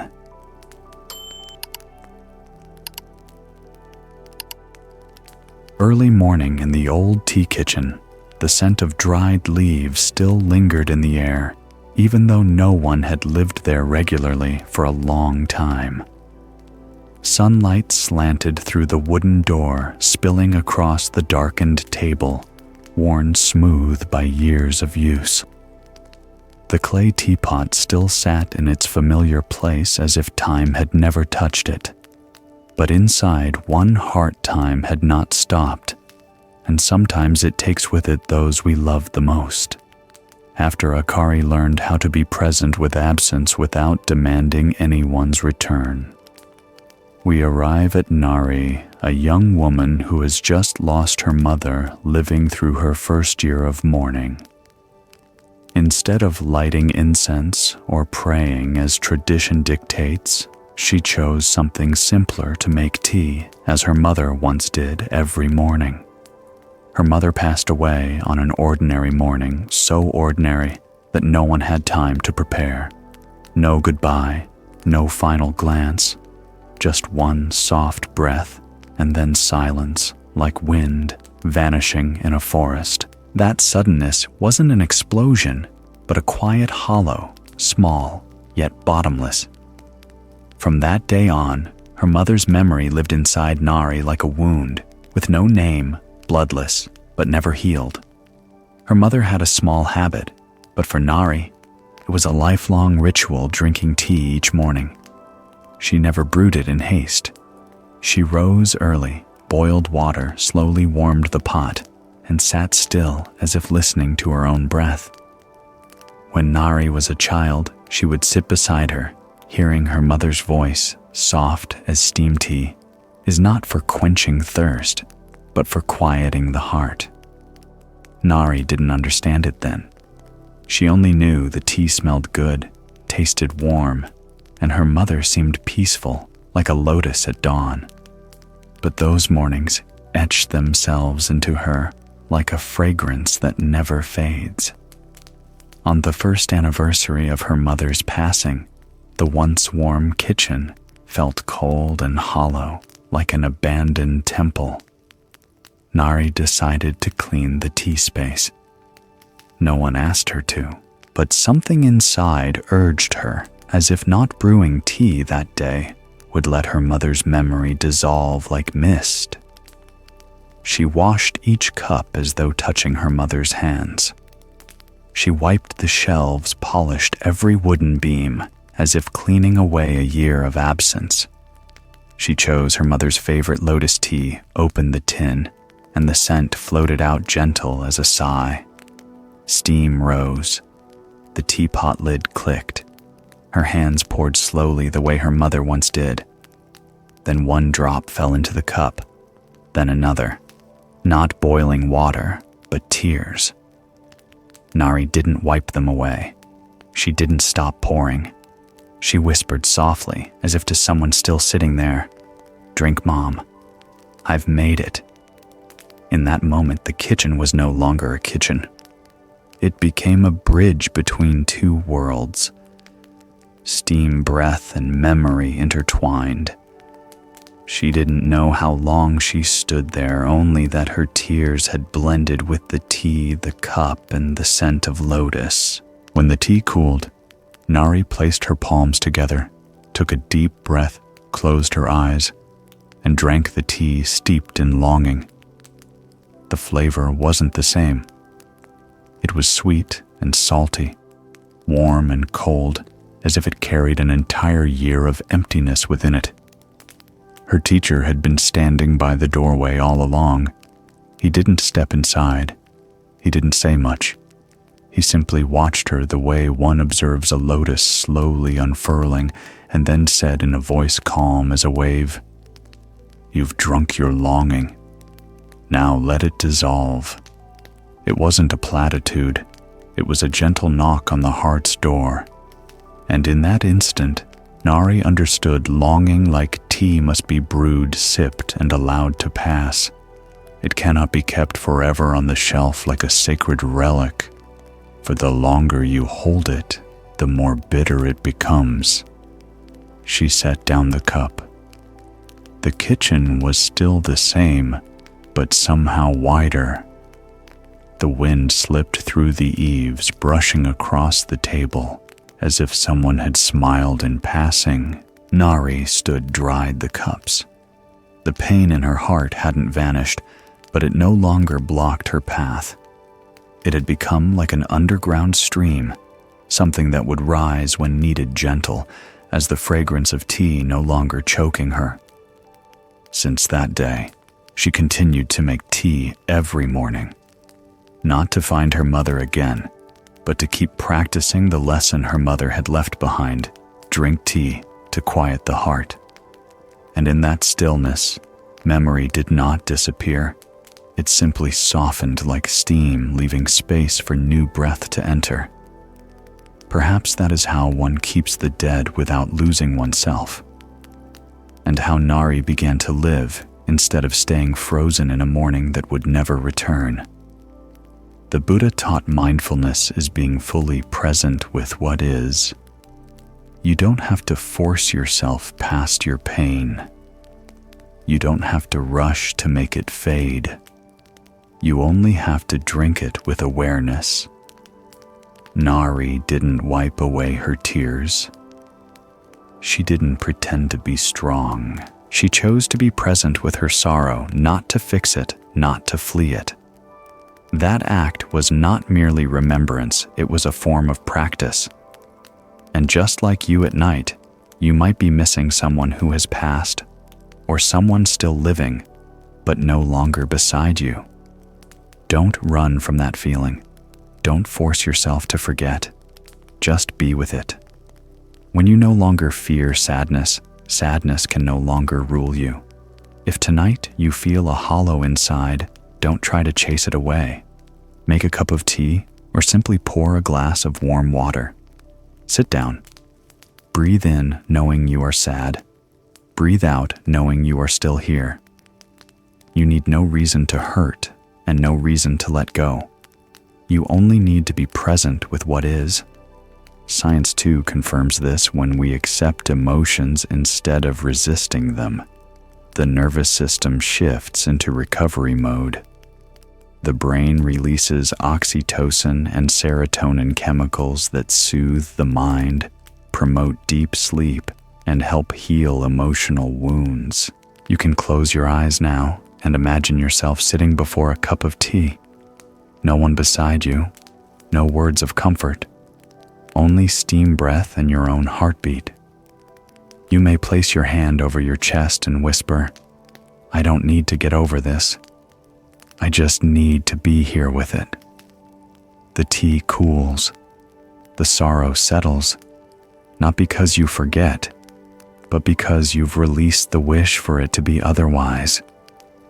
Nari continues to make tea each year on her mother's death day, not to reclaim what was lost, but to preserve a wordless connection between two realms of being.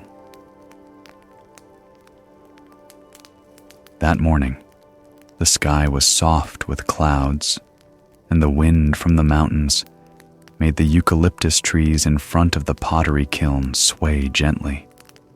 Sunlight slipped through the old tiled roof, filtering through the cracks of the wooden door, casting warm stripes across rows of bowls and plates left to dry in the sun.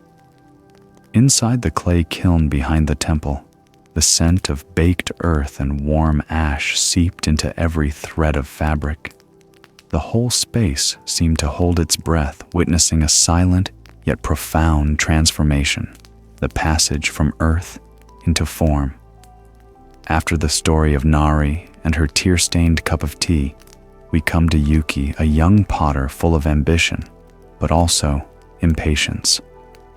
She did not yet understand. It's not only clay that must be fired. The human heart also needs time to mature. Yuki was the youngest apprentice at a traditional pottery kiln, nestled at the foot of a mountain near an old temple. At 15, she left home to learn the craft, carrying with her a burning passion and unusually sensitive hands. Her master once said that Yuki's eyes could see cracks even when the clay was still soft, and her hands shaped earth as if caressing memory itself. It didn't take long for her to master techniques that took older apprentices years to learn. Her bowls were perfectly round, her teacups thin, and balanced their glaze smooth as spring water. Everyone said she was gifted, and because of that, Yuki began to grow restless. Not out of greed, but out of a constant sense that time was being wasted. She hated waiting for the kiln to cool. She hated waiting for the clay to dry. Every firing felt like a test of her impatience. Why can't I know the results sooner, she asked herself. One day, Yuki crafted a special bowl. She chose the finest clay, measured the moisture, precisely shaped every curve with care. Into that bowl, she poured all her hope, as if it could prove her skill and her future. When the kiln was lit, she stayed up all night watching the temperature, noting every subtle change. The firing lasted 12 hours. According to the process, she needed to wait 2 more days for the kiln to cool completely. But by the next morning, Yuki's eagerness could no longer be contained. Standing before the kiln door, her hands trembled with hesitation, and then she opened it. A wave of heat burst out like a warning, but she didn't stop. She pulled out the bowl with iron tongs, her eyes shining with hope. And then disappointment struck, like the faint sound of a crack inside her chest. The bowl was beautiful, just as she had hoped, but a thin fracture ran down its side. Not large, but enough for water to seep through. Enough to make it unusable. Yuki froze. She didn't know whether to let go or to be angry with herself. Her master arrived. He said nothing for a while. Then he picked up the bowl. He didn't scold her, nor did he look disappointed. He poured tea into the cracked bowl, raised it to his lips, and took a sip. Smiling gently, his eyes calm like moonlight, he said, "It's not because you did something wrong. It's because it isn't ready yet." Yuki looked up, her eyes wet. "I just wanted to know if it worked. I did everything right." The master set the bowl down and tilted his head slightly. "Some things can't be known early. They can't be forced to ripen, like fruit on a branch, like rice in the field, like the heart of one who walks the way. If you're patient, it will take shape next time. But if you rush, you will always drink from a cracked bowl." His words were like a drop of water falling into boiling tea. Not harsh, not cold, but enough to calm everything inside her. Yuki said nothing more. For the first time, she sat in front of the kiln without wishing to open it early. She simply sat listening to the small crackle of coals, watching the smoke rise, and felt her own heart slowly cooling like the bowl inside the kiln. Both needed time to take shape, to harden from within. No one ever sees the moment when clay turns to pottery, but it happens if we know how to wait. From that day forward, Yuki stopped trying to shorten time. She learned a new skill, patience, and in the seasons that followed, her bowls no longer cracked. They carried something quieter, deeper, as if she herself had been fired once in the kiln of failure and come out stronger. In Zen, as in pottery, one truth remains: every result needs time. You can't make a seed grow faster by pulling its leaves. You can't force a bowl to harden before it's ready. And you can't rush spiritual growth through impatience and desire. Yuki's cracked bowl wasn't a failure, it was a lesson. That fracture was the reflection of an unsteady heart. And just like you, if tonight you're thinking, "I've meditated, so why am I not calm? Yet I've practiced, so why am I still suffering?" Remember her master's words. It's not that you're wrong. You may just not be ready yet. If you're on a journey of healing, inner growth, or simply searching for peace, Know this: time isn't wasting you, time is shaping you. Before you sleep tonight, pause for a few minutes. Place your hand over your chest and whisper, "I don't need to see results right now. I just need to trust the process." No one can see what's transforming inside you, but that doesn't mean nothing is happening. Modern neuroscience agrees. The brain needs rest and gentle repetition to form lasting connections. Impatience activates stress regions and weakens results, just like a bowl cracked from being pulled too soon. But when given enough time, it becomes strong and whole. Tonight, close your eyes. Imagine you are the bowl inside the kiln. No one can see you, but the fire is quietly doing its work. The heat is transforming every layer of clay within you into solid form.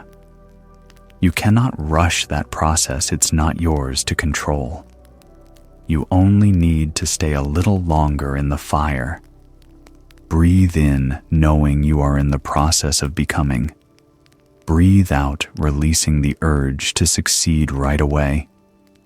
Yuki didn't give up pottery.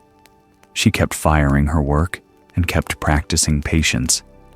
The next bowl taken out at the right time wasn't just beautiful. It became proof of what she needed to understand: maturity cannot be forced. Early morning in the meditation hut atop the mountain, mist still lingered around the temple's tiled roof. Drops of water fell from the pine branches onto the stone steps, making soft sounds like the rhythm of a mindfulness bell. Inside the small room, sunlight slanted through the window frame and touched a blank sheet of paper. And within that silence, a faint breath rose, not to survive, but to continue writing something sacred. After stories of patience, letting go, and the maturity that cannot be forced, we arrive at something seemingly simple yet deeply profound. Can someone whose breath is growing weaker still plant the seeds of Dharma in the world? Haru had long been the temple's sutra scribe, not famous for brush strokes like flying dragons or dancing phoenixes, but because his calligraphy carried breath. Each stroke, each trace of ink that met the paper felt like a meditation, calm, deep, neither hurried nor careless. The monks would often say, "Master Haru's writing doesn't need to be read, just looking at it makes the heart settle." He never wrote to impress. He didn't write to hang his work as art. He never signed his name. For Haru, each time he dipped his brush in ink was a moment of returning to himself. And when his hands trembled in rhythm with his breath, he could feel the waves of his mind gradually still, like the quiet water of an ancient well. But time and illness come the way winter always does, without warning. Old age arrived with a cough that would not leave. Haru began to lose his breath. Climbing the hill, his chest tightened when sitting too long, and his hands trembled whenever he held a brush. The words were still alive inside him, but there was now a fragile distance between his heart and the paper, as if his hand could no longer bridge the two. One afternoon in early autumn, when yellow leaves began to carpet the temple path, the abbot came to visit. "Tomorrow is the repentance ceremony," the abbot said softly. "I'd like to hang one word before the altar, impermanence." Haru looked toward the window. The late sunlight streamed through the dry branches of the cypress. He stayed silent for a long moment, then nodded. Not because he believed he could still write beautifully, but because he understood some invitations cannot be refused. Not out of duty, but because they are another chance to listen inwardly. That night, he went to bed early.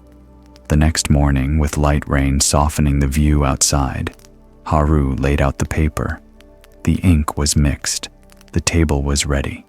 The stillness in the room was so deep that he could hear the sound of his own faint breath. He sat down, hands resting on his knees, back straight. But his hand trembled. His eyes were dimmer than before, his breath shallow, like a thin line of smoke fading into air. He closed his eyes. For more than half his life, he had written that word, impermanence, countless times. For funerals, repentance rituals, and lay people who wanted to hang it in their homes. But never before had the word felt so close. Impermanence was no longer a concept from Scripture. It was the breath weakening in his chest, the trembling hand on the table, the brush strokes that might be the last he would ever make. He lowered the brush. The first stroke, uneven, shaky. The second, slower, heavier, as if he poured all his memories and remaining breath into it. The final stroke so light, it almost vanished, fading into the edge of the paper. He looked at what he had written. It wasn't beautiful. It wasn't precise. But there was something profoundly true, so true, that he sat still for a long time. That afternoon, he brought the paper to the abbot, bowed, and said in a hoarse voice, "I'm not sure this is the most beautiful character I've ever written." The abbot looked at it. He said nothing for a moment. Then he nodded gently, "But it's the truest one." The air in the room grew heavy and still. Neither of them needed to say more. The true stroke does not lie in perfection of form, but in the place where the writer no longer tries, no longer hides, no longer seeks praise. That stroke is a whisper from a soul too weak to perform, yet still wanting to give something pure to the world. The next day, the word impermanence was hung before the altar. Those who passed by stopped longer than usual. No one praised the brushwork, but some placed their palms together and quietly wept without knowing why. Perhaps because they too had once been afraid, once fragile, once faced themselves in a moment when they felt they could no longer continue. And in that word, they saw something imperfect yet alive. Something like themselves. And perhaps that was what Haru had left behind, not a masterpiece, but a silent pause that made others realize they were still breathing, and that this too was a miracle. In the Buddha's teaching, virtue doesn't arise from strength, but from presence. Haru did not write with vigor. He wrote with a weak breath, with love for the Dharma, with acceptance of his body's limits, and with total presence in that single moment. Just as in meditation, you are not asked to sit like a statue, nor breathe like the strong. You are only asked to be truly here. Then each breath, no matter how thin, becomes a living sutra. Haru's story is a reminder. The value of an action does not lie in its form, but in the depth of presence behind it. So tonight, if you are tired, weak, or uncertain of your own worth, remember Haru. Your breath does not need to be perfect. You don't need to do anything grand to deserve peace. You only need to breathe and know that you are breathing. When you lie down, listen to your breath. Each inhale, a gentle invitation to return. Each exhale, an invisible line written upon the sutra of life. Modern science now confirms just 5 to 10 minutes of slow, conscious breathing each night can calm the brain's stress centers, soothe the heart, improve deep sleep, and balance emotional rhythms within the subconscious. Tonight, you don't need to meditate for 30 minutes. Just 3 mindful breaths. Inhale, I am breathing. Exhale, I am still here. Inhale, I am not perfect. Exhale, but I am part of the Dharma. Inhale, I don't need to prove anything. Exhale, I only need to be present. The breath is the first line of ink and the last.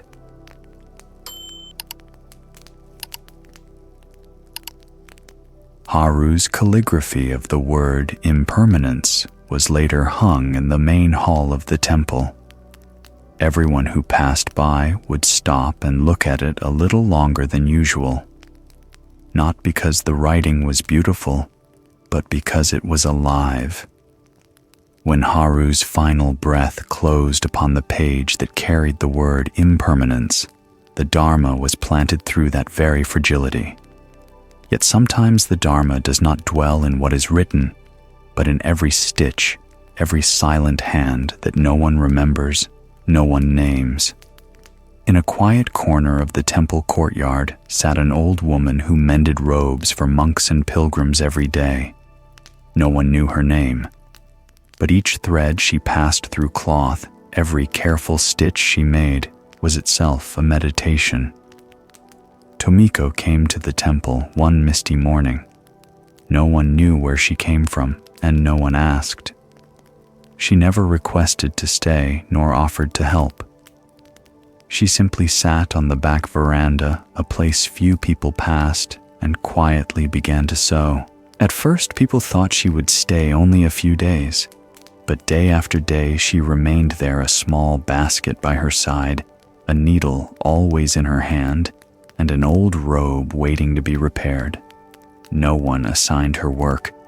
No one paid her. Yet strangely, every torn robe, whether the frayed brown garment of a monk or the ripped sweater of a weary traveler, somehow reappeared perfectly mended, hanging quietly on a wooden peg behind the meditation hall. No note, no message, just restored delicately, patiently, as if it had never been torn. People began to notice. A novice tore his sleeve while tending the garden. The next morning, his robe was neatly folded outside his door, flawlessly repaired. An elderly beggar arrived seeking food, his quilted coat torn through its lining. The next day, it was stitched back together, warm as new. At first, everyone assumed it was the temple's caretakers. But when asked, no one took credit. Eventually, someone followed the trail of thread to the back veranda, where Tomiko sat sewing silently, the needle gliding through fabric like breath. The person bowed and thanked her. Tomiko only smiled without looking up and kept sewing wordless. From then on, everyone in the temple began to call her the robe mender. No one knew her real name or age, but people started leaving scraps of good cloth, spare buttons, bits of thread still usable, so she would have enough material. They never asked her for anything in return. They simply left small offerings, a quiet way of sharing. One day, a visitor from afar came to the temple. A sudden rainstorm swept across the courtyard, wind swirling through the trees. He saw an elderly woman sitting near the wall, carefully stitching a torn raincoat. He approached and asked curiously, "You do so much work here, yet you never leave your name. No one even knows who you are. Don't you want to be recognized?" Tomiko didn't look up. Her hands kept moving, thread passing rhythmically through fabric. After a moment, she said softly, "I'm not mending clothes. I'm mending warmth." The visitor fell silent. Not everyone would understand those words, but anyone who has once stood in the cold, wearing a coat mended by another's hands, would. For Tomiko, sewing was never about fabric. It was about stitching back the fatigue of someone's long day, preserving warmth, so that when night came, whoever wore the robe would still feel cared for. She never sought recognition, never needed praise, because in her anonymity, she was fully present. Once a shy young novice tore his robe, but was too embarrassed to ask for a new one. The next morning, he found it repaired, the stitches so fine it looked untouched, placed beside a cup of warm tea. He held the robe and wept.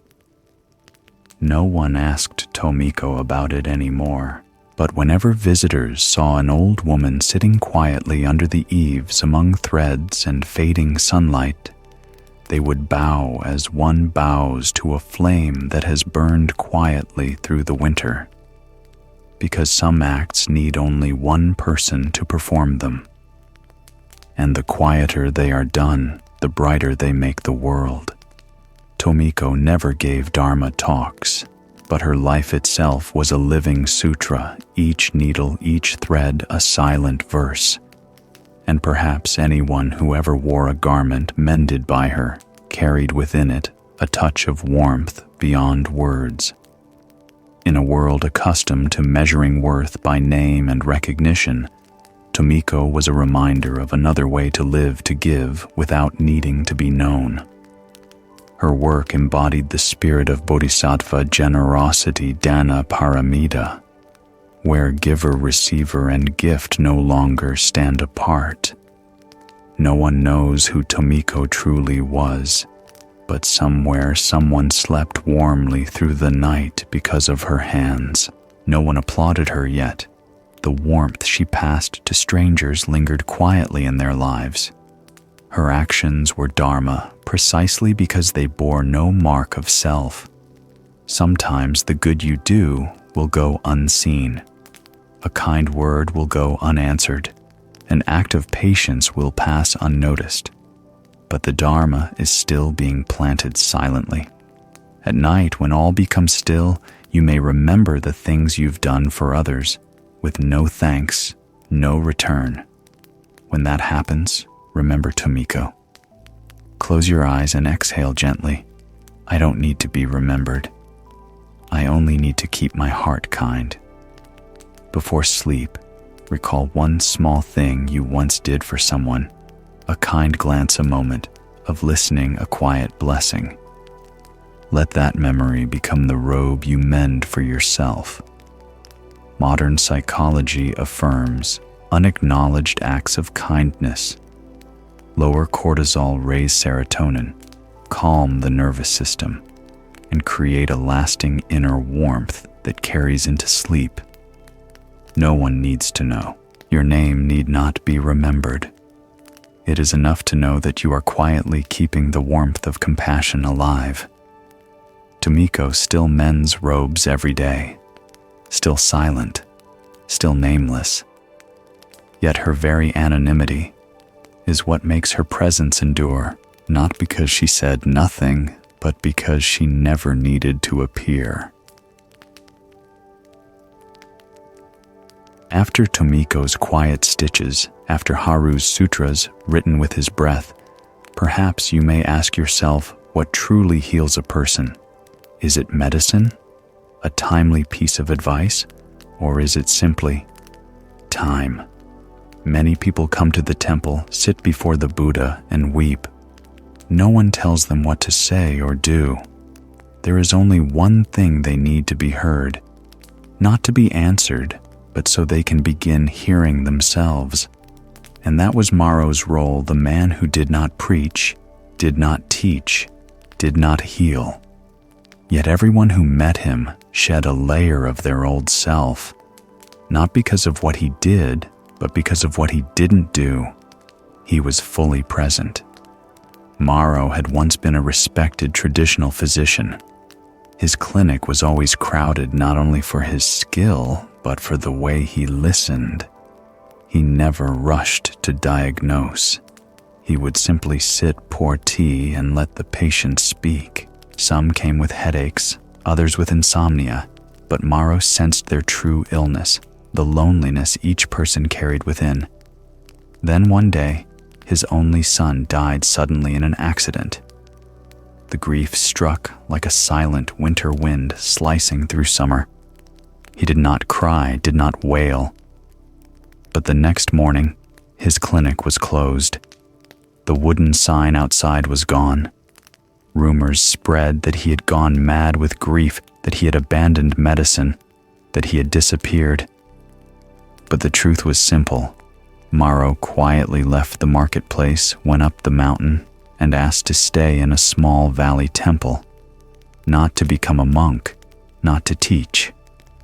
He only asked for a corner of a wooden hut providing for himself, and for years he spoke little. No one saw him prescribe herbs again. No one saw him take a pulse. Yet over time, villagers still came not for treatment, but to sit. They called him the listener in silence. One autumn afternoon, as mist descended from the ridge, a stranger arrived at the temple. He wore a thick coat, his back slightly bent, his face shadowed with sorrow. He sat for a long time on a wooden bench beneath the ginkgo tree, not praying, not admiring the scenery, just sitting with eyes like a deep well without a bottom. Maro sat nearby. He saw but did not ask. He kept gathering fallen leaves into a small pile. The faint scent of burning leaves drifted in the air. The man's name was Kenta. He had once been a concert pianist his youth spent in symphonies played with his whole soul. Then after a sudden illness, his hearing began to fade, first the high tones, then the low, until there was only silence. No sound, no music, no self. He collapsed, not because he lost his career, but because his inner world was crushed. Nothing resonated anymore, nothing alive. That day he sat beside Maro. No one spoke. 30 minutes passed. An hour. The sun slowly sank behind the mountain. The red light stretched across the ground. Finally, Kenta whispered, barely audible, "I can't hear anymore." Maro didn't turn his head. He remained still, eyes on the earth, hands folded on his knees. After a pause, he said softly, "When you can no longer hear the sounds outside, you will begin to hear the sounds within." Kenta turned toward him, tears already falling. Not because of the words, but because for the first time, someone didn't try to fix him, didn't offer advice, didn't say you'll be fine, didn't try to make him go back, just was there, listening. And in that presence, Kenta realized he didn't have to return to his old self to be loved. That night, he stayed at the temple. He asked for nothing, only wrote in his small notebook, "I didn't lose my hearing. I'm learning to listen to silence." Months later, he moved near the temple. He no longer performed, but began teaching children to paint music with colors. Deaf and mute children came not to play instruments, but to feel rhythm through heartbeat and breath. He no longer needed sound from music, had found a new language. And Maro, still under the same tree, sometimes watched the children run by. No one knew what he was thinking, but perhaps he was hearing a different kind of music, one that can only be heard by a heart that has been broken and allowed to stay open. Some wounds are not healed by medicine, but by someone willing to sit beside you long enough for you to find your own light. In Zen, there is a profound truth many overlook.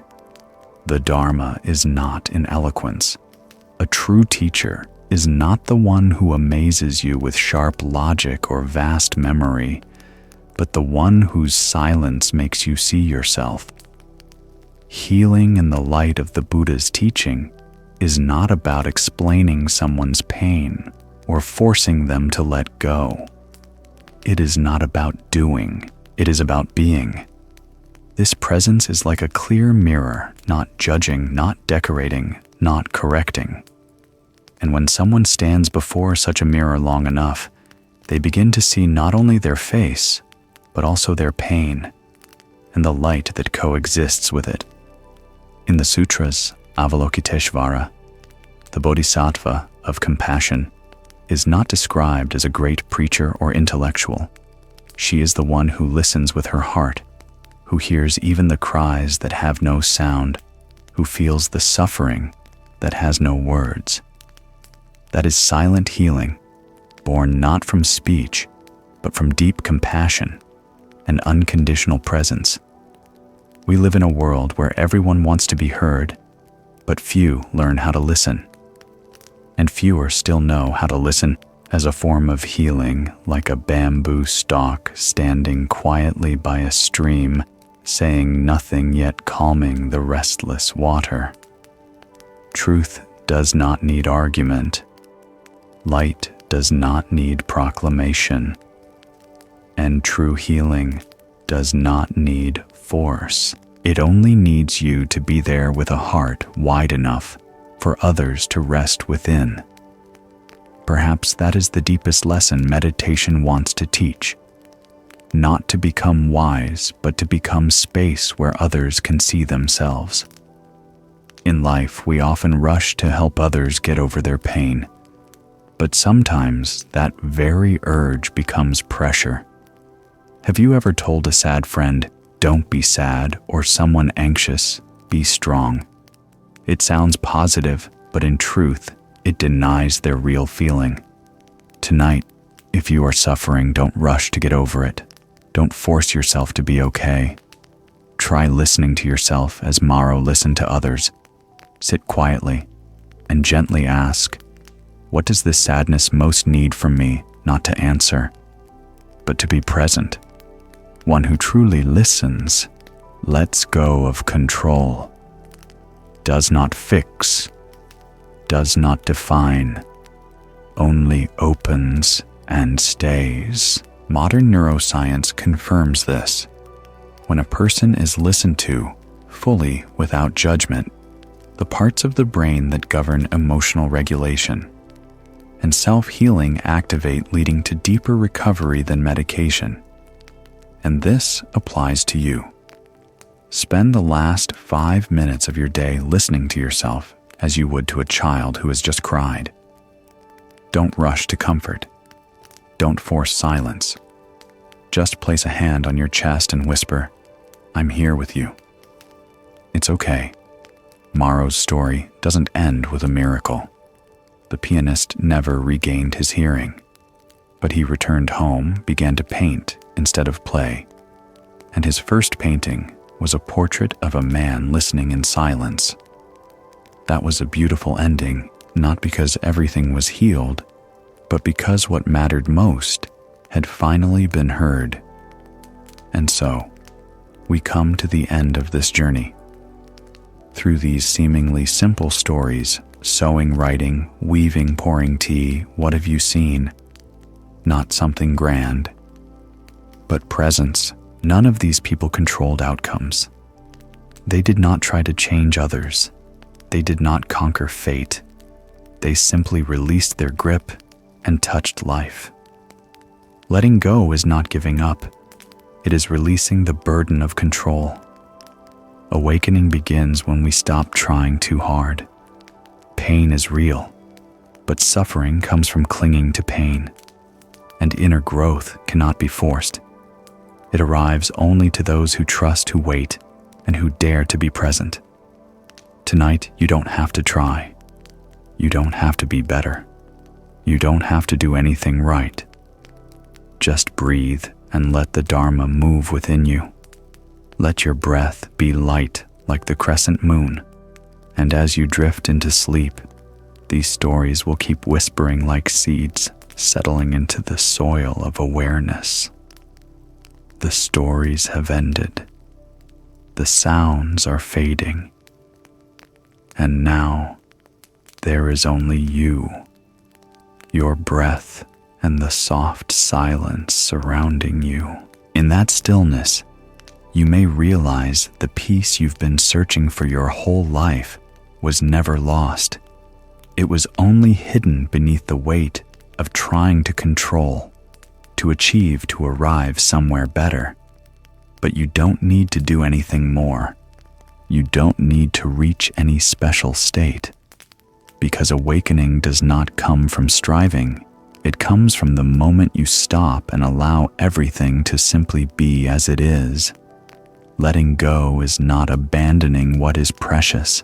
It is releasing what you were never meant to carry: the pressure, the demands, the worry, the anger, the feeling that I must be different. When all that falls away, what remains is something simple yet profound. I am enough right here. Maybe you cried with one of the characters. Maybe you smiled when someone finally released what they'd held for years. Or maybe you're just sitting here breathing, feeling something soft inside you begin to loosen. Wherever you are, know this healing doesn't come from remembering every teaching or memorizing what the masters said. It comes when you stop resisting your own experience. Let your breath be natural, your body relaxed, your mind unburdened. Don't do meditation. Don't try to understand. Just be here enough and gentle. We thank you for being present with the stories of Buddhism Seeds. Thank you for walking this journey inward with us. If something you heard tonight touched your heart, please subscribe, like, share, and leave a comment, because who knows, your story may be the seed that helps someone else finally let go. May you sleep deeply tonight. And if there is something to release, let it go gently, like a leaf falling on a still lake. Good night, and see you again on the next journey of awakening.